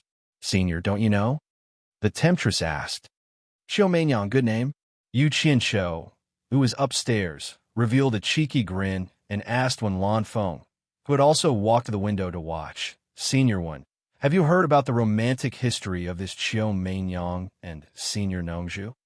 Wen Lanfeng replied disapprovingly, I have never heard of Qiu Meinyang. Nongzhu's romantic history is well known in the cultivation world. Who knows how many women he is hooked up with? With his cultivation talent, if he spent half of his time on women on cultivation, I am afraid he would have been ranked among the top 10 experts. You are the same, spending all your time on Lu Yanqing. Yu Qianshou secretly smiled, but when he saw the women below, he suddenly stopped smiling. It seemed that he was the same. Maybe it has been too long and I have forgotten. Nongzhu laughed. He was sweating his heart. The woman he hooked up with was the wife of the leader of the Caprice Palace. At that time, although his cultivation talent was good, he was just a rogue cultivator in the middle stage of crossing calamity. At that time, the Caprice Palace was already a big force, but he dared to make a cuckold of the leader of the Caprice Palace. If he was found out, he would die without a whole body. That was dangerous, too dangerous. Nongzhu rejoiced and asked subconsciously, how is she now? After asking, he immediately realized that he had asked the wrong question. Since Qiu Meinyang said that it was a relic, she was naturally dead. Moreover, if Qiu Meinyang was still alive now, her cultivation must have reached the deification stage. If her cultivation had reached the deification stage, there was no reason that he did not know. Although his question was nonsense, the temptress still answered honestly. Senior Qiu passed away 1,000 years ago. This sentence made Nongzhu sigh. Looking back on the past, she could not count how many women she had slept with, but those who were still alive could be counted on one hand. Qiu Meinyang, have a safe journey. Nongzhu sighed to the sky. The fate of life was so magical. Qiu Meinyang's cultivation was higher than his, and now he did not know how many times she had reincarnated. but he was still alive after 1,000 years. Maybe this was the meaning of cultivation, to live. The temptress also suspected the relationship between him and Xiao Meinyang, but Xiao Meinyang was the ancestor of the sect after all. She did not dare to think deeply about it, but she was more or less glad. She did not expect that the ancestor of the sect had a relationship with the famous Mr. Nongzhu. If the sect encountered any trouble, it would be easier for her to ask for help. This was also the benefit of the ancestor. Furong, come here. Zi waved to Furong and called her over. She pointed to the temptress and said, "This is Sister Yi, whom I often mention to you. She is also very familiar with Yu Qianqiu. You can also call her Sister Yi." "Sister Yi," Furong said obediently. Zi pointed at her and introduced her to the temptress. "This is Furong, Yu Qianqiu's woman." Yu Qianqiu, who was upstairs, stared at the lively Zi and rolled his eyes. "Yu Qianqiu's woman?" The temptress was startled, then smiled and said, "Hello, Sister Furong." Yin looked around. She looked at the temptress and then at Furong. She kept thinking about which woman looked more like Yu Qianqiu's woman. She did not know that she was also one of them. If she knew, how would she feel? "Sister Yi, aren't you in the Chinese cultivation world? Why are you here?" Zi asked curiously. The temptress pointed to the building and said with a smile, "I happened to come to the cornucopia. I heard that Yu Qianqiu is here, so I came to see." "He is here?" Zi and Furong asked almost at the same time. The temptress was surprised and said, "You don't know?" Zi and Furong looked at Nongzhu at the same time. The former asked suspiciously, "Master, is Yu Qianqiu really here?" Her tone was a little sad. Nongzhu coughed guiltily and said, "How would I know?" Ever since he knew that Yu Qianqiu was in the Sleeping Spring building, he was already furious. He did not want the two girls to meet Yu Qianqiu. Why would he tell them that Yu Qianqiu was here? If he was not worried that something might happen, he would not have brought the two girls here.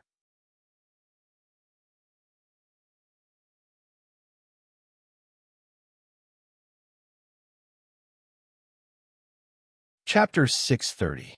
When Lan Feng, who was upstairs, was confused. Nongzhu knew that Yu Qianqiu was here. Why did she say she didn't know? She tilted her head and looked at Yu Qianqiu for help. Yu Qianqiu smiled bitterly. Since she knew he was here, there was no point in delaying. So he left through the window. He didn't get a satisfactory answer. She didn't want to interrogate her master in front of so many people. So she said to Furong, "Let's go up and look for him." "No need." Yu Qianqiu walked down the stairs with a smile. He shouted excitedly, "Big liar." As a result, Yu Qianqiu's face darkened. How could she call him a big liar in front of so many people? How could he put his face? Fortunately, Furong was gentle and lovely. She ran to hold his arm and immediately restored a smile on his face. He held Furong's shoulders and took a good look. He smiled faintly and said, "Are you all right over there?" Furong nodded with a bright face and said, "Good. That's good. I'll talk to you later." Yu Qianqiu held her hand and let go. Furong nodded and stood aside obediently. It was this gentle and harmonious scene that made many people envious. Lu Yanqing didn't know when she had also walked to the window and was silently watching below. Wen Lanfeng tilted his head and looked. Yu Qianqiu looked at the temptress of 100 Charms. When he was about to walk over, he stopped him and asked excitedly, "Big liar, when did you come?" Yu Qianqiu rolled his eyes and asked word by word, "Who's the big liar? Please pay attention to the way you address me." If it weren't for Nongzhu's covetous eyes, he would have turned hostile on the spot. He didn't care and wasn't angry. She smiled and asked, "Yu Qianqiu, how much money did you cheat while I was away? Remember to treat me later." Nongzhu looked at her daughter and was speechless. She was indeed a little rude. Yu Qianqiu wished that he could seal her mouth. Every time they met, she would not say anything nice. Taking a deep breath, he squeezed out a smile and said, "You're getting married soon. I forgot to congratulate you. Have you received the congratulatory gift that I asked your master to bring for you?" "Marry?" Zi opened her mouth wide and was stunned. Nongzhu wished she could cover Yu Qianqiu's mouth with her own. Zi was going to get married? Why hadn't Nongzhu mentioned it before? When Lan Feng and Lu Yanqing looked at each other, Then they disappeared from the window and suddenly appeared in the courtyard, causing a group of people to salute them. "Nongju, what do you mean?" When Lanfeng asked somewhat unhappily. "Ziyi's marriage is such a big matter. Why have I never heard you mention it? Could it be that you look down on me?" When Lanfeng. Lu Yanqing also said unhappily, "Nongju, we watched Yi grow up. Don't tell me we don't even have the qualifications to drink a cup of wedding wine. Who said I'm getting married? Why didn't I know?" Ziyi said blankly. Nongju could not explain, so she simply put the blame on Yu Qianqiu and said, "Don't listen to this boy's nonsense. He doesn't speak the truth." Everyone's eyes were focused on Yu Qianqiu again. They were very suspicious, as if they were doubting his honesty. Yu Qianqiu's personality was that of someone who would twist words and force logic, even if he didn't suffer a loss. How could he stand being wronged like this? F***CK, he cursed on the spot. "Who's talking nonsense? You are clearly the one who told me that." "Oh." Yu Qianqiu suddenly revealed an expression of sudden realization. "I understand now. You must have come up with a reason for Ziyi's marriage in order to swindle my treasured sword. I was wondering why I didn't hear anything before." Then he pointed to Nongju and said to "Look carefully. Your master is the real liar." "Shut up." Nongju was embarrassed into anger and said, "Who cheated you of your sword? You're ruthless. I can't explain it to you." Yu Qianqiu stretched out his hand and said coldly, "Give me back my sword. Don't tell me you didn't take it." "Who took your sword?" Nongju shouted angrily. The two of them quarreled directly, and both of them argued. The people present did not know who was telling the truth and who was lying. Those who did not know that Yu Qianqiu's master was by Changchun admired Yu Qianqiu's courage. He dared to contradict Nongju, who was in the spirit-severing stage. "Boy, if you keep talking, believe it or not, I will kill you." Nongju directly began to threaten. "Kill me? I'm afraid it won't be that easy." Yu Qianqiu rolled up his sleeves directly as if he was going to fight. When Lanfeng could not stand it anymore and immediately shouted, "Shut up, all of you. Stop arguing." "Yu Qianqiu, is this the sword you were talking about?" Ziyi held an ancient sword in her hand and shook it. When Lanfeng glanced at it casually, and his pupils suddenly shrank. Lu Yanqing's eyes were also looking at the sword through the green gauze. "Yes, it's this one. Get it back to me." Yu Qianqiu reached out to grab it. Ziyi pouted and threw it directly back in her storage bag. Then a black light flashed in her hand, and a purple-black bamboo stick appeared. She shouted, "Hit!" Without warning, she directly hit Yu Qianqiu's head. When she raised the bamboo rod, Yu Qianqiu seemed to have a telepathic connection and guessed where she was going to strike. With a whoosh, he dodged to the side and roared, "You're crazy!" Ziyi's stick missed Yu Qianqiu's body, and she was slightly stunned. Her cultivation was not a little higher than Yu Qianqiu's. In addition, it was a close-range sneak attack. It was reasonable to say that it was difficult for him to dodge with his speed. Unexpectedly, he seemed to be able to predict it and actually dodged in advance, anticipating the enemy's first move. When Lanfeng, Lu Yanqing, and Nongju looked at each other and were somewhat surprised. They all saw that Yu Qianqiu did not dodge with speed, but in advance as if he had predicted it. It should be known that in a battle, being able to predict the enemy's first move was a great advantage. It was often a matter of life and death. This was a kind of sharp intuition given by God, or precious experience accumulated after a long period of fighting.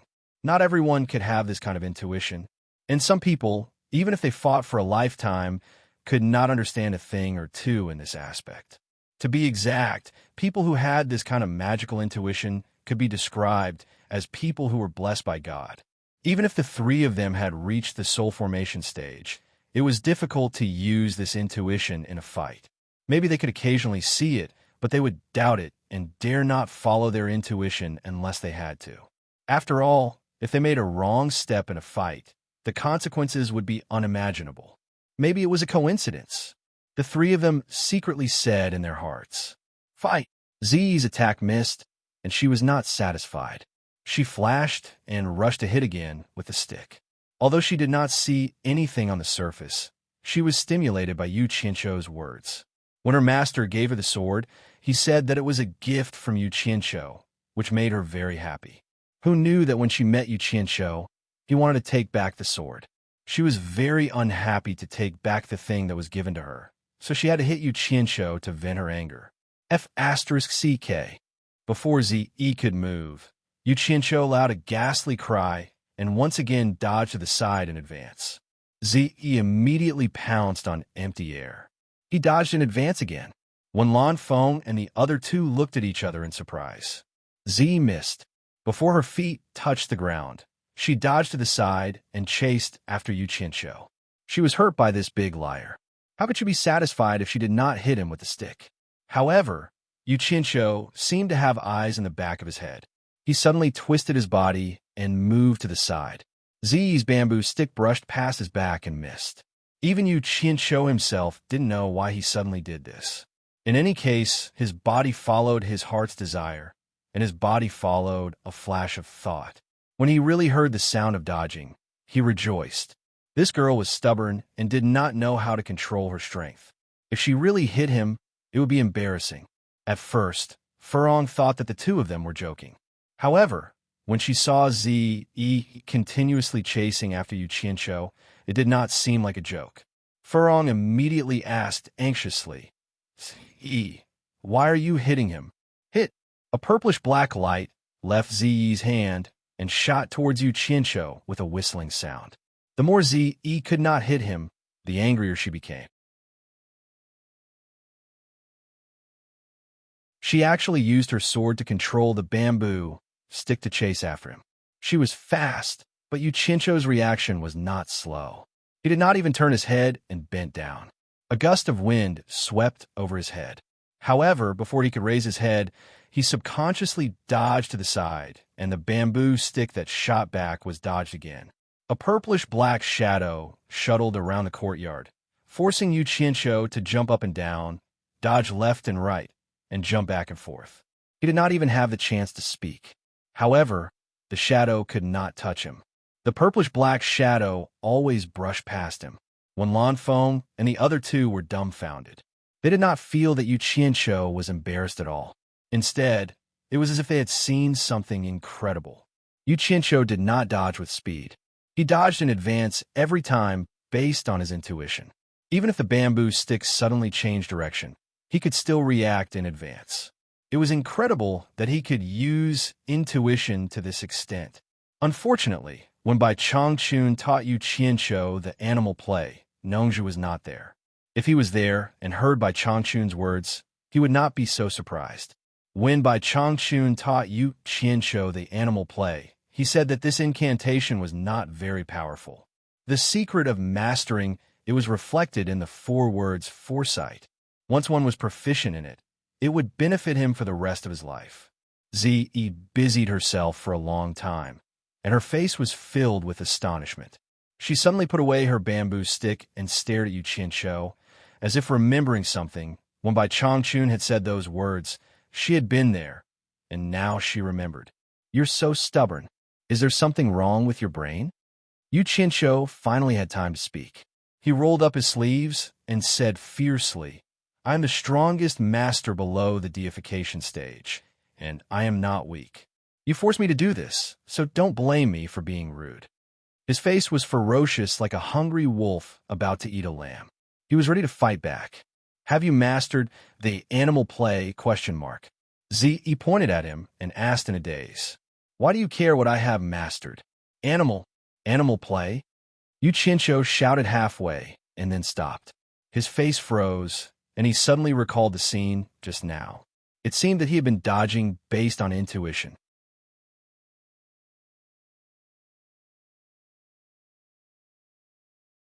Chapter 631. Recalling the process of dodging earlier, he recalled what Bai Changchun had said when he taught him the animal moves. When he saw the animal world in the Jade archive, he didn't know whether to laugh or cry. After listening to Bai Changchun's words, he decided to give it a try. Although he was just giving it a try, he still put in a lot of effort because he had full trust in Bai Changchun. Whenever he was free, he would put his heart and soul into it. He couldn't say that he was very proficient, but he was pretty much done.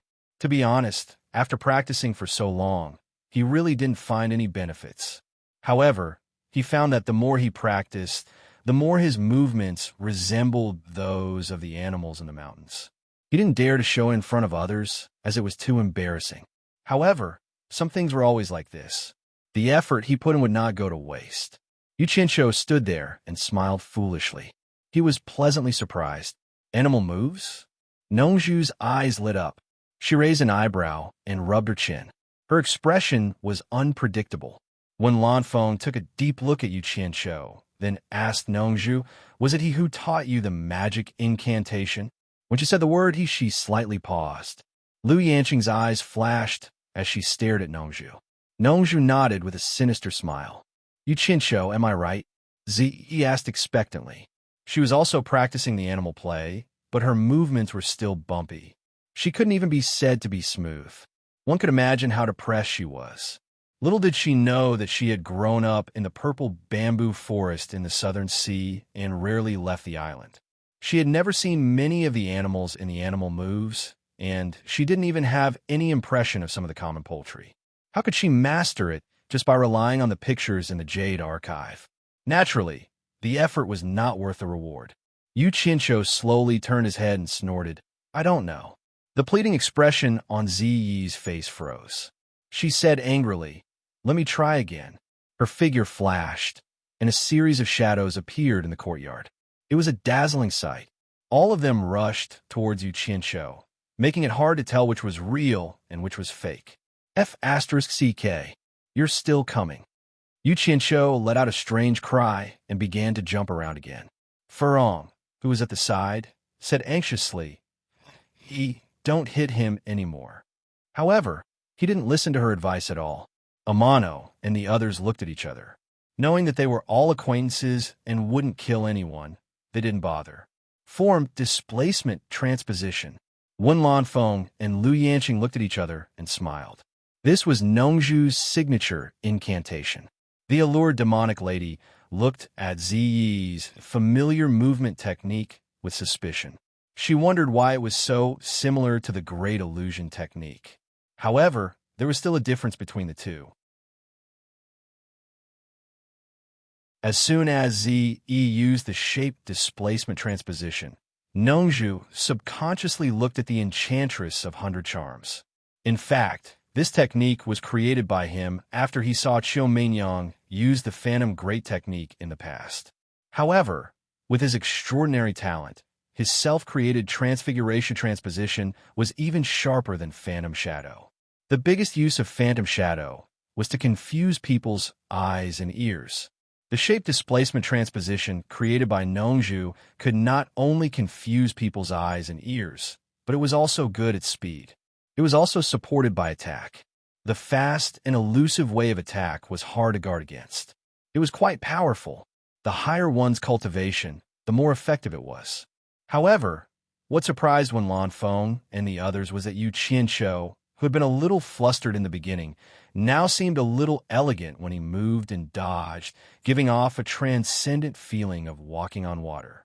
They were immediately shocked when they observed carefully. They saw that Yu Qianqiu actually closed his eyes with a faint smile on his face. No matter how many phantoms she created, he was free to move freely. The muscles on Nongzhu's face twitched. It was the first time in his life that someone could deal with his shape displacement transposition with his eyes closed. In fact, Yu Qianqiu had no choice. The phantoms that Ziyi created all over the courtyard always conflicted with his vision and intuition. He clearly felt that the opponent was attacking him from behind, but he also saw someone was attacking in front of him. The feeling of being in a dilemma was too painful, and he was almost in danger again and again. Should he see it with his own eyes or follow his intuition? After a period of embarrassment, he firmly believed in the animal tricks taught by Changchun. In order not to let his vision interfere with his judgment, he simply closed his eyes. In an instant, the whole world was far away from him. The function of shape displacement transposition to confuse people's eyes and ears had no effect on him. He abandoned vision and hearing and only followed his intuition. In an instant, he entered a very strange state. He felt like an eagle soaring in the wind. After spotting his prey, he could immediately judge the prey's escape route. With a preemptive dive, he could accurately make the prey fall into his claws. He felt like a fish in the water. No matter how fast the hunter's attack was, as long as there was a little fluctuation in the water, he could quickly catch it, quickly avoid the attack, and escape. The more confident he was, the calmer he was. His movements were more elegant and free, like a rabbit rising and a cuckoo falling naturally. It had to be said that the cultivation of the tribulation stage provided him with a lot of convenience, giving him many abilities that ordinary people could not avoid. The more Z fought, the more impatient she became. She increased her speed to the extreme, but she always felt that she was just a little bit away from her opponent. She was on the verge of breaking down. In the eyes of the audience, it seemed that Ze deliberately let Yu Qianqiu go. She always attacked after Yu Qianqiu dodged, and she always missed by a little bit. The two of them seemed to be playing around. In fact, this was already the limit of Yu Qianqiu's dodging. If he encountered an expert in the soul formation stage, with the attack speed of the soul formation stage, it would be difficult for him to dodge the opponent's attack, even if he could predict the opponent's attack first. After all, the difference in cultivation was too great. In terms of speed, he would definitely be at a disadvantage. It was difficult to make up for this with techniques. However, for those below the soul formation stage, Ze at the end of the tribulation stage was an example, when Lan Feng and the other two were shocked. This guy actually dodged, using his intuition from the beginning to the end. This was too exaggerated. Maybe it was nothing now, but when his cultivation reached the soul formation stage, it would be incredible. It should be known that most of the time, soul formation stage cultivators fought with their strength. The probability of them fighting in close combat was very high. Once they fought face to face, they could predict the opponent's attack first and support it with attacks. It was a very scary thing. Dodging is so boring. I'm not fighting anymore, he shouted impatiently. The shadow surrounding everyone gradually disappeared. Z looked angrily at Yu Qianqiu, who also stopped. Why are you not fighting anymore? Yu Qianqiu opened his eyes and waved excitedly. Come, let's play for a while more. He was addicted to playing. This feeling was too wonderful. It was a little uncomfortable to stop playing when he was having fun. Z stared at him and blinked her big eyes. She put away the rod in her hand and ran over with a smile. How do you practice? Teach me again. When Yu Qianqiu heard this, his face immediately darkened. He lost all interest. When he was on Obedient Island, it was not like he did not teach her. It was torture.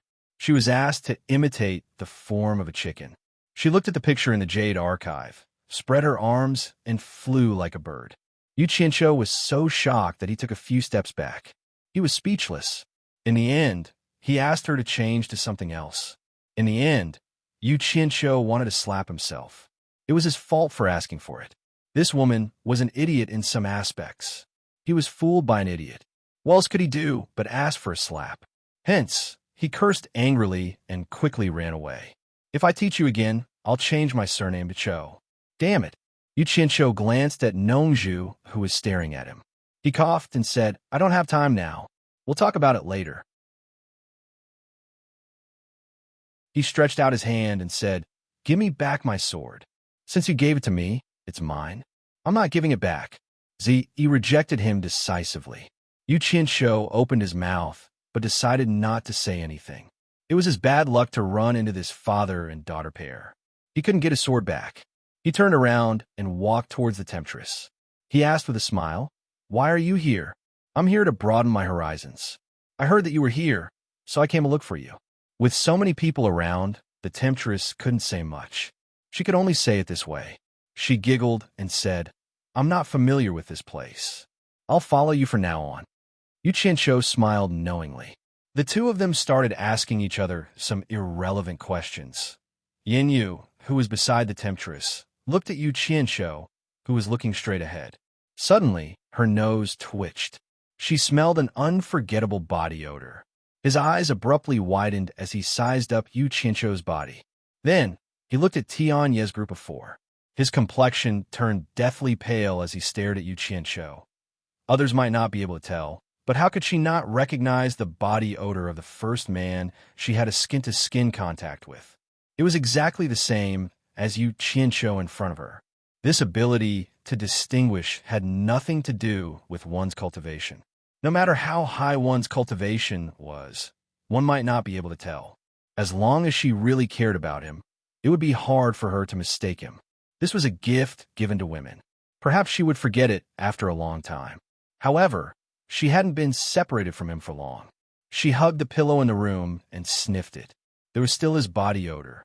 In addition, the two of them were similar. Tianyi and the other 3 people who followed Niu Yud were also present. Moreover, she knew that Niu Yud had changed his appearance. The Niu Yud she saw was not his original face. With so many coincidences, it was hard for her to mistake him. She guessed who Yu Qianqiu was in an instant. However, Yu Qianqiu did not even look at her. That kind of indifference at such a close distance made her feel like her heart was being torn apart. The temptress inadvertently noticed Yan Yu's reaction. She saw her body tremble slightly and her face pale as she stared at Yu Qianqiu. She could not help but be stunned. Yan Yu, what's wrong? Yu Qianqiu looked at her. His expression froze. He thought to himself, oh no. Yan Yu looked miserable, but she forced a smile and shook her head. It's nothing. I remembered that I have something to do in the building. I'll go back first. She bowed to Wenlan Feng and the others. Then, she quickly left. Everyone present could see that something was wrong. Nongzhu, who knew that Niu Yud was Yu Qianqiu, snorted coldly at Yu Qianqiu. After Lu Yanqing watched Yan Yu leave, she also turned to look at Yu Qianqiu. She sighed slightly behind the green veil.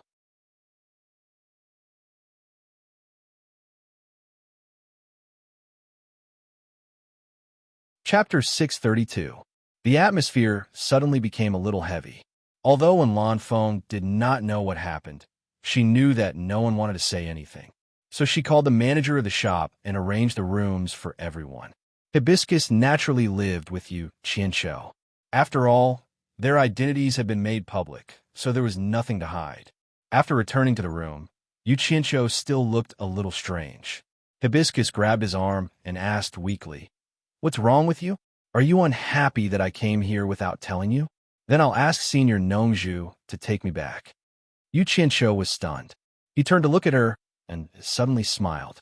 He said, "What nonsense are you talking about? I'm not unhappy. I'm just thinking that the cornucopia is very lively. If I take Hibiscus out for a walk, I don't know if Hibiscus will be happy." "I'll be happy." Hibiscus suddenly became energetic. She held Yu Qianqiu's arm and complained, "When Ziyi and I came here, Senior Nongzhu told us not to run around. We saw that it was very lively down there from the god of Wealth Peak. I wanted to see it for a long time. Will you take me there now?" Although she spoke in a questioning tone, her face was filled with hope. Yu Qianqiu did not have the heart to refuse her. He immediately took her hand and said with a smile, "Let's go. I'll take you there right now." Furong's face was full of joy as she followed him out. Just as the two of them walked into the courtyard, they heard someone shouting from upstairs, "Where are you going?" The two of them raised their heads and saw Ziyi poking her head out of the window. Hibiscus smiled brightly and said, "Let's go outside and have a look." "Ah!" Ziyi let out a scream and jumped down from the window without saying anything. She grabbed Hibiscus's arm and complained, "Hibiscus, why didn't you call me when you went out to play?" Then she turned to stare at Yu Qianqiu and said, "I'll go too." Yu Qianqiu just wanted to refuse and ask her to go back, but he saw Hibiscus's eyes showed that she was expecting him to agree. Yu Qianqiu immediately lost his temper and did not say anything to show that he agreed. Ziyi cheered, then pulled Hibiscus along and walked out. Yu Qianqiu immediately felt his scalp tingle. A woman shopping alone was not something an ordinary man could handle. Two women shopping together, it was impossible not to be mentally prepared. Yu Qianqiu took a deep breath, patted his chest, and followed behind them. Nongzhu looked down from the window upstairs and shook her head speechlessly. Beside her, Wenlan Feng asked thoughtfully, "Nongzhu, what's going on with the marriage in purple?" He would never admit to this, even if he was beaten to death. Nongju shook her head and said, "That boy is talking nonsense.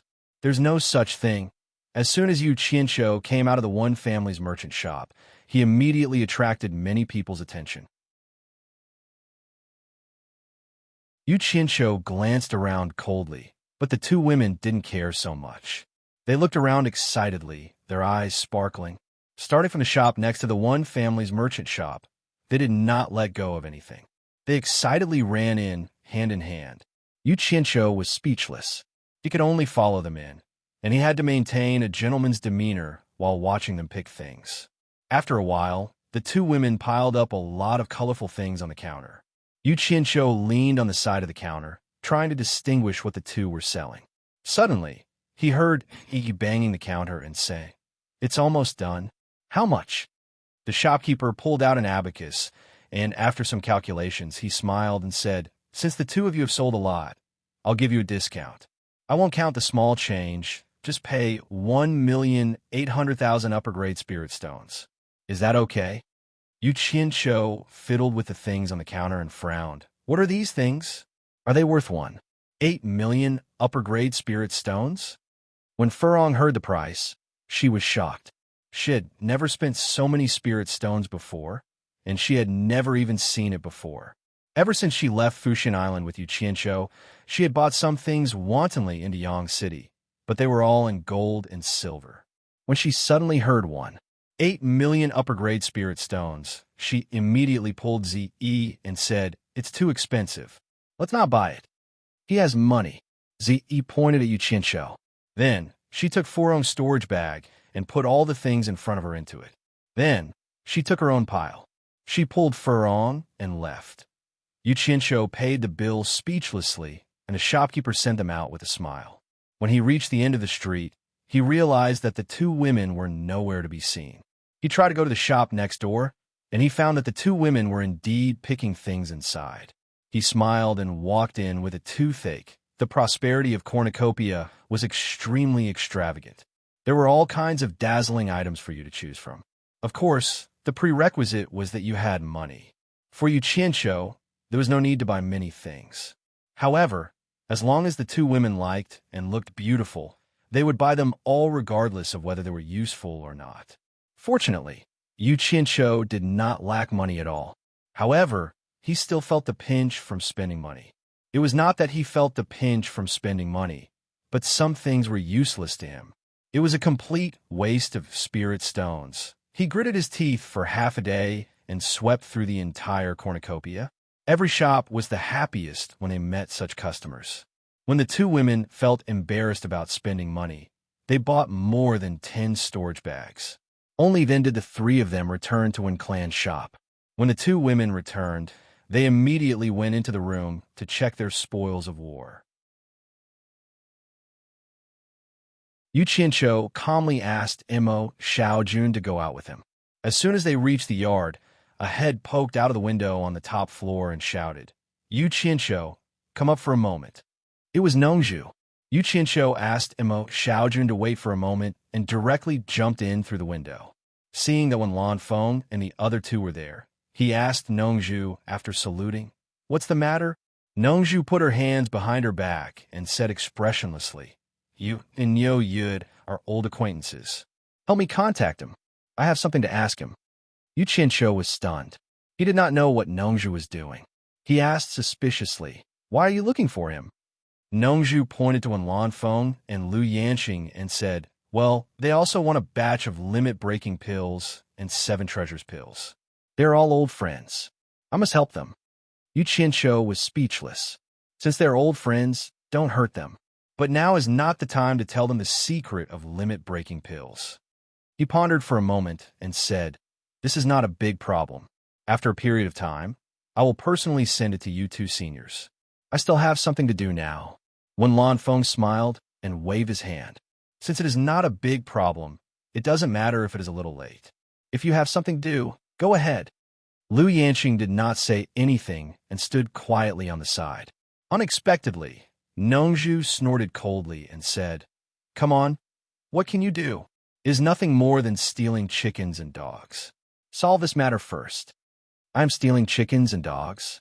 When Yu Qianqiu heard this, He became furious. He raised his neck and roared. Your disciple Z, he spent more than 800 million high-grade spirit stones in half a day. I'm busy trying to earn back the money I spent. Don't you think I'm busy? If you give me 800 million upper-level spiritual stones now, I will immediately solve the matter you mentioned. 800 million upper-level spiritual stones. The room immediately quieted down. They were all shocked by such a large number. Nongzhu then asked weakly, Z spent so much money in half a day? Is it possible? Yu Qianshou sneered and said, I also hope it is impossible, but your disciple can't wait to put the whole cornucopia into her storage bag. 800 million is too little. If you don't believe me, you can go and have a look now. I will leave first. Then he directly ran out of the window. The three people looked at each other.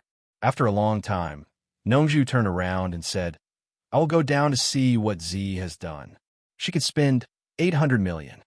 Wen Lanfeng and Lu Yanqing looked at each other and followed. They also wanted to see it. When the three people came to Z's room, they saw all kinds of things in the room. Z and Hibiscus were chattering and laughing in the pile of things, like two thieves dividing the spoils. Seeing the three people coming, the two women casually threw away the things in their hands and saluted. The three people were completely speechless when they saw the messy things in the room. There was a big clean and transparent bottle at Nongzhu's feet. She picked it up and looked at it. With the experience of the three people, they knew what the bottle was at a glance. It was something used to pretend to be a dead body and extract the corpse poison. It was used by the more obscure alchemists to refine pills. Nongzhu held the bottle and asked Z, You bought this? Z nodded. Nongzhu asked again, Why did you buy this? Z said bluntly, It looks good. Nongzhu coughed and asked, How much did you spend this time? Z thought for a moment and looked at Hibiscus. The money we spent together should be less than 2 billion upper-level spiritual stones. 2 billion upper-level spiritual stones? Nongzhu was shocked. She looked at the things in the room and said in disbelief, These things are worth 2 billion upper-level spiritual stones. Also, Z moved away and pointed at the dozens of storage bags on the table behind her. The room is a little small. There are not enough things in one storage bag. I haven't taken out the other things. Nongzhu and the other two people were speechless when they looked at the dozens of bulging storage bags. Now they really believed that they had spent so much money. Z looked at the three people who were silent and asked curiously, Master, what do you want from me? Nothing, you can continue. Nongzhu waved her hand and glanced at the various things in the room. She turned around and left with cold sweat on her forehead. When the three people left, the two women continued to talk about the spoils of war. When the three people returned to the top floor, Lu Yin, who had been silent, sighed and said, It seems that Yu Qianshou said that Z spent 800 million upper-level spiritual stones. He didn't count Hibiscus in it. 800 million upper-level spiritual stones spent in half a day. Oh my God. She went shopping and spent 100 years of our Wen family savings.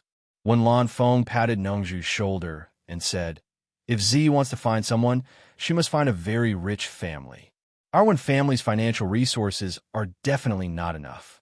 I think only Imbaikon's financial resources are worthy of her. But I think Imbaikon will also retreat when he sees her. Don't make sarcastic remarks here. Z, you only did it once in a while. Nongzhu rolled her eyes and snorted, That kid is rich. Spending some of his money is giving him face. Wen Lanfeng laughed and said, But I see that Yu Qianshou's face is dark. It seems that he is very unwilling to give face.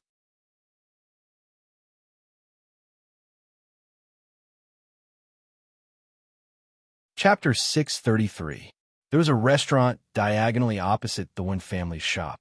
Man Hu and Yin Juexing sat opposite each other at a table near the window on the second floor.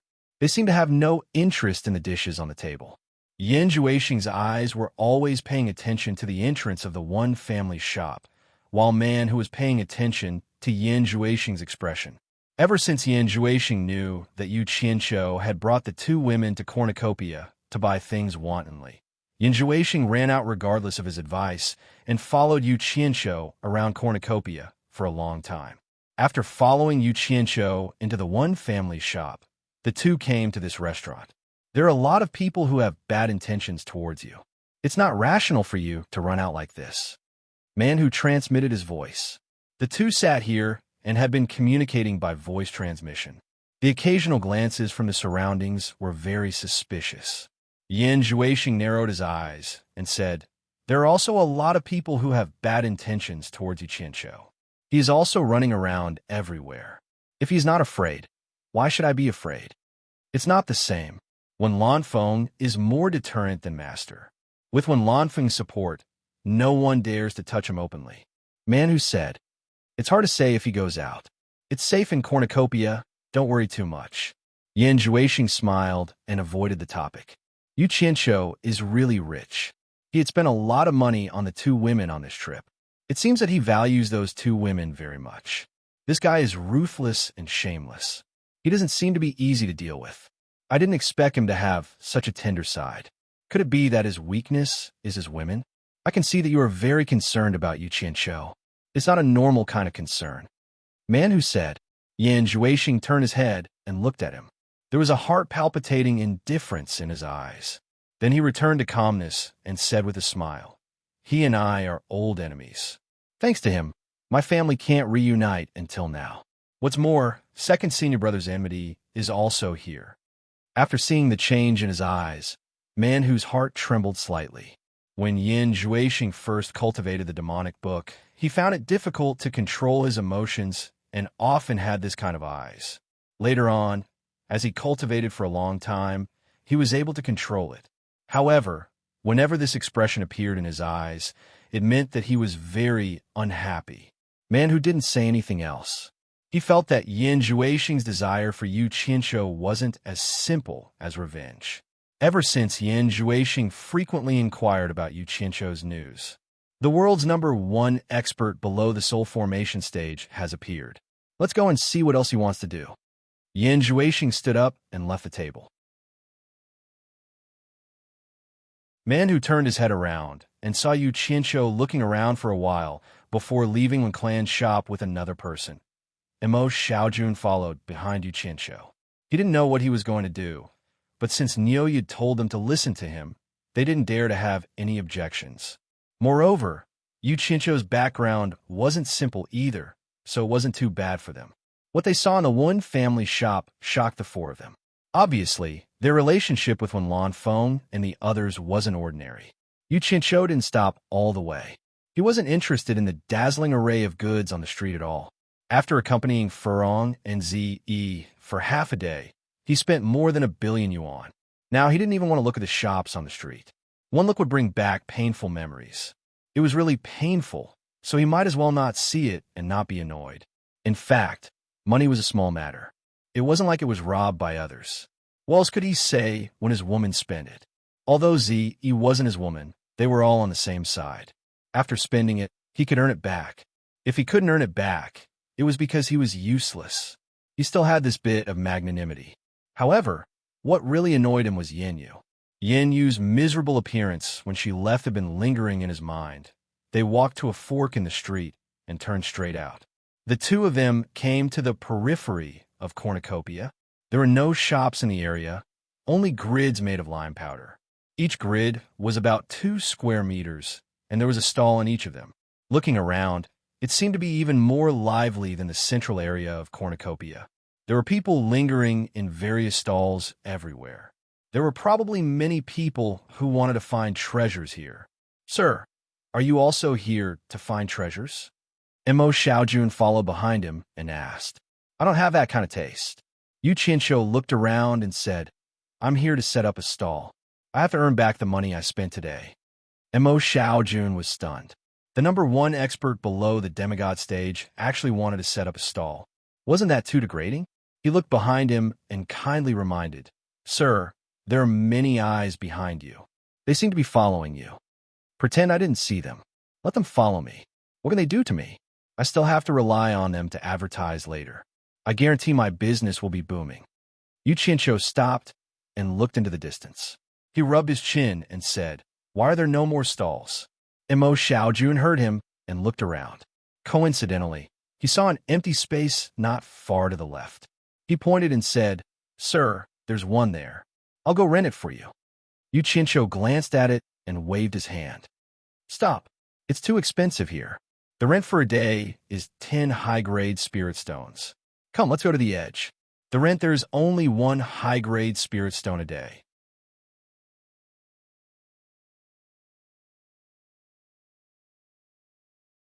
There were two people who were pretending to follow them. They almost fainted when they heard that. They couldn't help but complain to Yu Qianqiu. They thought, "We followed you around the treasure bowl today. You're so extravagant. The spirit stones you throw out can crush a cultivator to death. Now, even 10 high-grade spirit stones are expensive? Who are you trying to fool? Did he notice us?" "It's okay. I still have some spirit stones. I'll rent the stall for you," Mo Xiaojun said kindly. Niuyu gave the four of them a lot of money. "No need. I have money, but I can't spend it recklessly." Yu Qianqiu sighed. "The women in my family are already extravagant. If I spend more, I'll be a prodigal. I have no choice. I can only save it and let her squander it. I can't let her suffer, even if I have to suffer. Besides, our goods are good. We don't have to worry about not being able to sell them. It doesn't matter if the stall is a little bad." Mo Xiaojun quickly shut up. This master was a man with his own ideas. He didn't need him to make decisions for him. The two of them walked to the edge of the treasure bowl and strolled around. In the end, they found that the expensive areas were still empty, but the stalls here were all occupied. It seemed that the majority of the poor were still poor. There were many people who wanted to save money. Actually, Yu Qianqiu's position was quite conspicuous.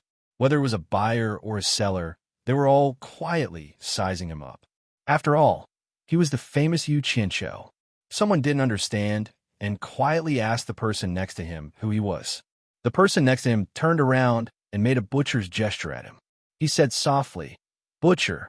The latter opened his mouth and didn't dare to say anything else. He used his eyes to observe carefully. Yu Qianqiu pinched his chin and looked around. Was he looking for someone to rent with? Or was he looking for someone he didn't like to chase away? "Senior, do you want to buy something?" Someone suddenly spoke behind him. Although he didn't know if he was called, he still looked back and saw a familiar person nodding and bowing to him. Yu Qianqiu turned around and squinted his eyes to stare at him. This person, he was familiar, but he wasn't familiar either.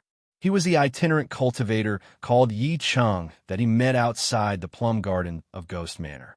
They had met a long time ago when they were on supporting Immortal's Island. Last time, he intentionally avoided him because he was Niu Yud. This time, he took the initiative to greet him because he was Yu Qianqiu now. "Interesting." Yu Qianqiu nodded and smiled at him. "I remember seeing you before." He didn't expose him and started to size up the things he was selling. Yi Cheng bit his lips excitedly. His eyes actually turned slightly red. "Senior Yu actually still remembers me. We only met once on supporting Immortal's Island." To Yu Qianqiu, there was nothing worth looking at in the stall. On a piece of gray cloth, there were more than 10 stones of different colors.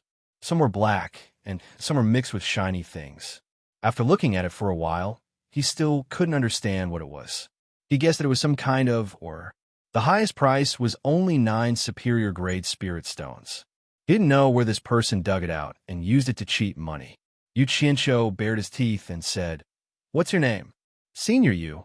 "My name is Yi Cheng," Yi Cheng said respectfully. Yu Qianqiu scratched his head and said, "Can I discuss something with you?" Yi Cheng was stunned and immediately asked, "Please speak. How about I rent this stall with you?" Yu Qianqiu asked. Yi Cheng immediately let out an "ah" and thought that he had heard wrongly. After he reacted, he nodded and said, "Senior can say whatever you want. Then I won't stand on ceremony." Yu Qianqiu stretched his arm and first collected all the small wooden signs with the price tags on the stall. Then, he stacked a pile of broken stones to one side. After emptying half of the space, he took out pots of fresh flowers from his storage bag. There were a total of 10 pots. The flowers were orchids. The strange thing was that the thin and long leaves were tender and beautiful blood red. There was also a faint smell of blood. There were 7 pure, white flowers on top of them. The blood-red stamens clustered around the white petals. The whole thing gave off a pale feeling of blood. These 10 pots of flowers gave off an evil feeling. Then he took out a wooden board and wrote a bunch of words on the board with a fiery red glow on his finger. The people at the side could smell the burning wood. After he finished writing, he stuck the board into the ground with a kacha sound. He looked at Yi Chung and then at the pile of broken stones. Then he took out another wooden board and wrote a bunch of words on it. After he finished writing, he stuck the board into the pile of broken stones as well. After that, Yu Qianqiu clapped his hands and pulled out 2 chairs from his storage bag. He placed them behind the stall and sat down with his legs crossed. He raised his hand and gestured for Yi Chung to sit as well. Yi Chung did not dare to disobey. He nervously wiped his butt and sat down. The latter was nervous and excited.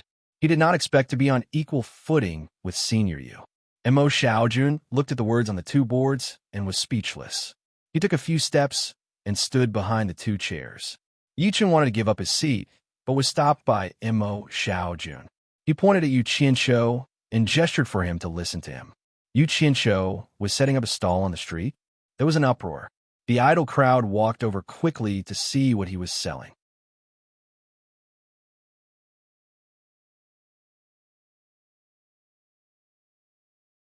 Chapter 634. In the blink of an eye, the stall was so crowded that not even a drop of water could trickle through. Everyone tiptoed to squeeze in. The other stalls on the side suffered, and they were trampled by pairs of feet. However, they were humble, so they didn't dare to say anything. They couldn't continue, so they had to temporarily close their stalls and watch the bustle. When someone saw the 10 pots of orchids, his eyes immediately lit up. He obviously recognized them. However, not many people recognized it, so they all looked at the wooden sign, only to see that it was written, 7-star blood orchid, sold in large quantities, 200 million upper-level spirit stones per plant, honest to the old and young, no bargaining. It's 7-star blood orchid. Sold in large quantities? So many. Someone from Treasure Tower seems to be buying one for 20 million. Everyone looked at the sign inserted next to the stone, which read, rare or priceless, the highest bidder gets it. There were people who had seen these stones in Yi City stalls before. At that time, the highest price was only 9 top-grade spirit stones. How did it become priceless in the blink of an eye? Those who recognized these ores sighed in their hearts, but they couldn't point it out in front of Yu Qianqiu. However, there were also many people who were tempted by these stones. They could be sold together with the 7-star blood orchid, and they were priceless, so they must be good things. Don't push forward anymore.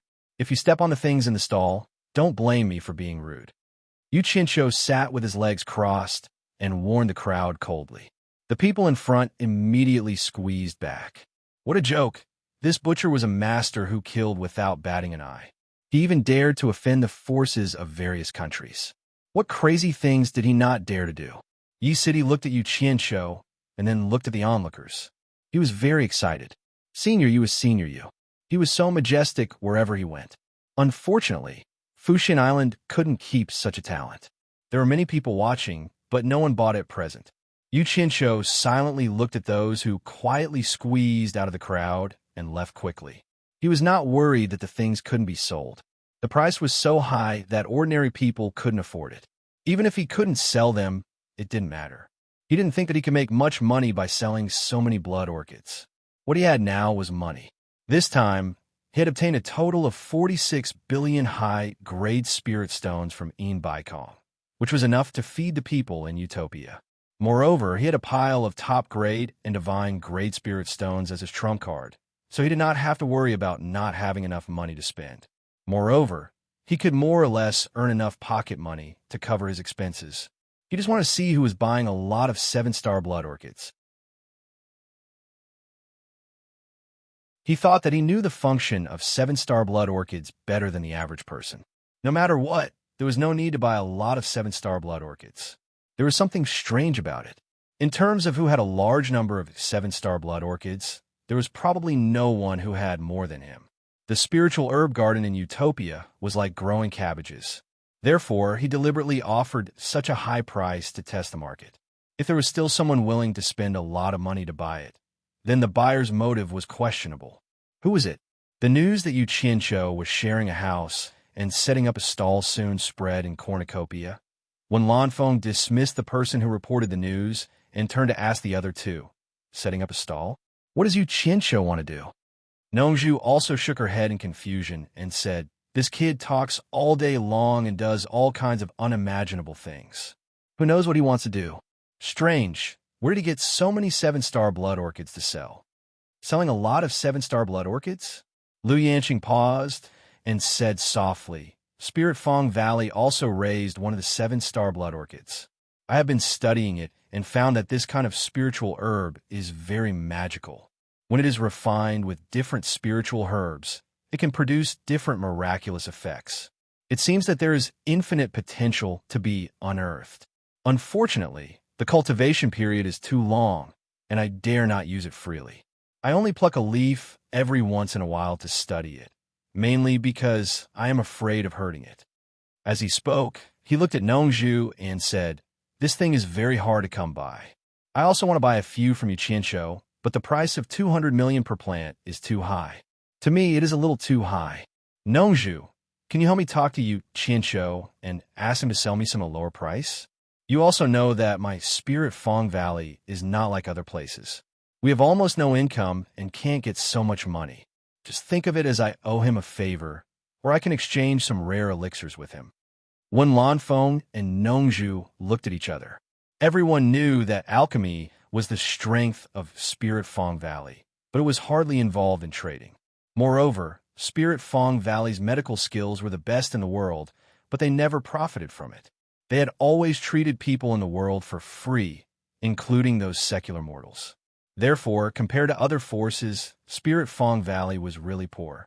The disciples in the sect almost didn't use spirit stones for cultivation, but took elixirs. But it was also because of this that they won the respect of the world. Cultivators who owed them a favor, if they had the opportunity to get good spirit herbs, would give them to her free of charge. Even those secular mortals knew that Spirit Fong Valley liked all kinds of herbs. So if they occasionally came across some unknown herbs in the deep mountains and wilderness, they would send them to Spirit Fong Valley without any complaints, regardless of whether they were useful or not. In this way, Spirit Fong Valley and everyone formed a relationship of mutual dependence. In addition, Spirit Fong Valley never participated in the battle of the cultivation world, so it was not a threat to everyone. Everyone was happy to live in harmony with it. After all, they might one day need to ask Spirit Fong Valley for help. Fighting and killing, it was inevitable to suffer some incurable injuries.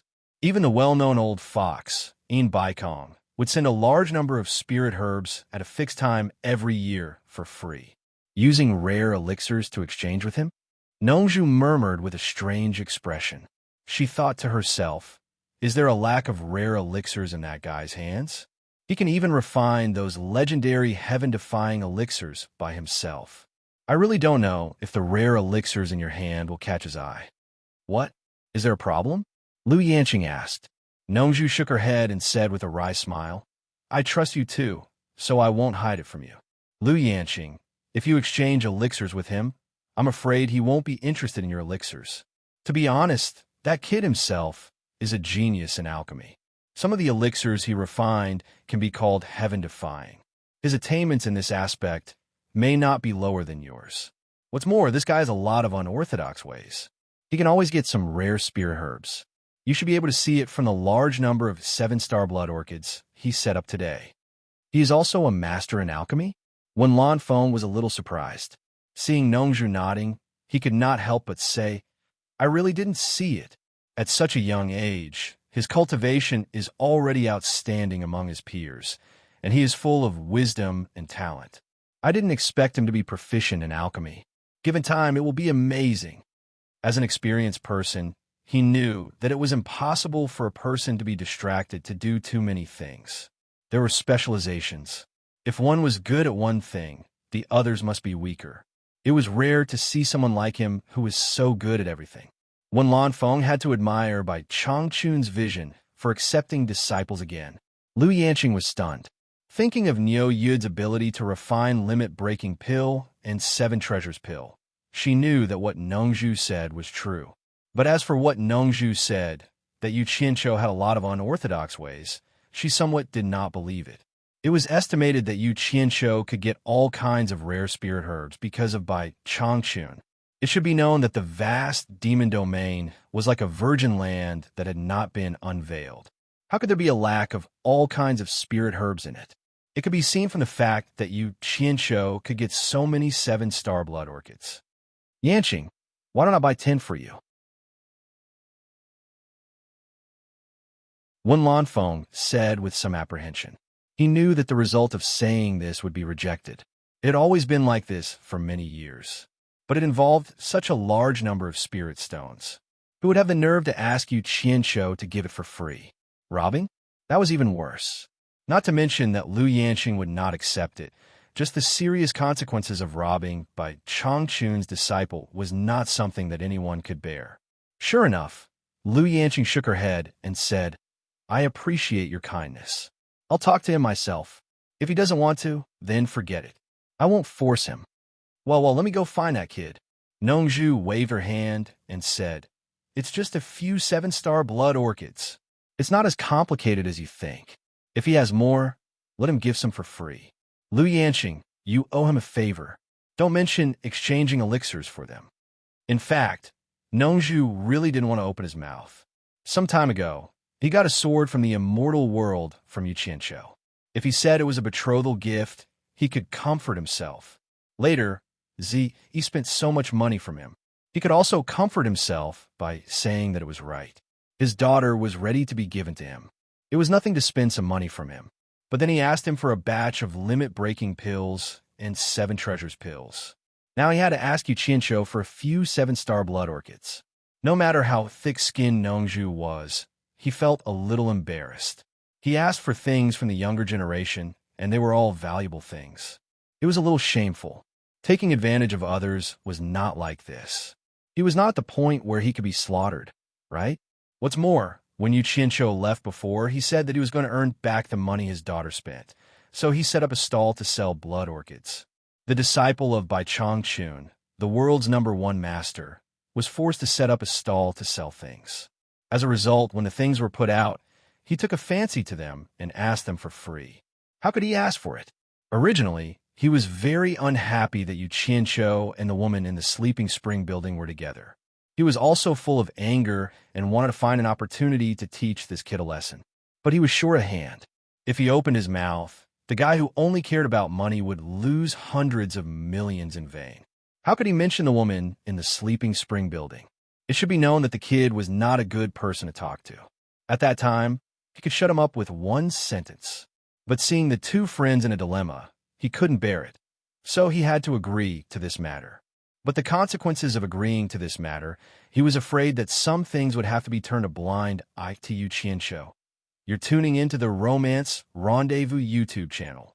We're so grateful for your support, and don't forget to subscribe to join us on this incredible journey through captivating stories.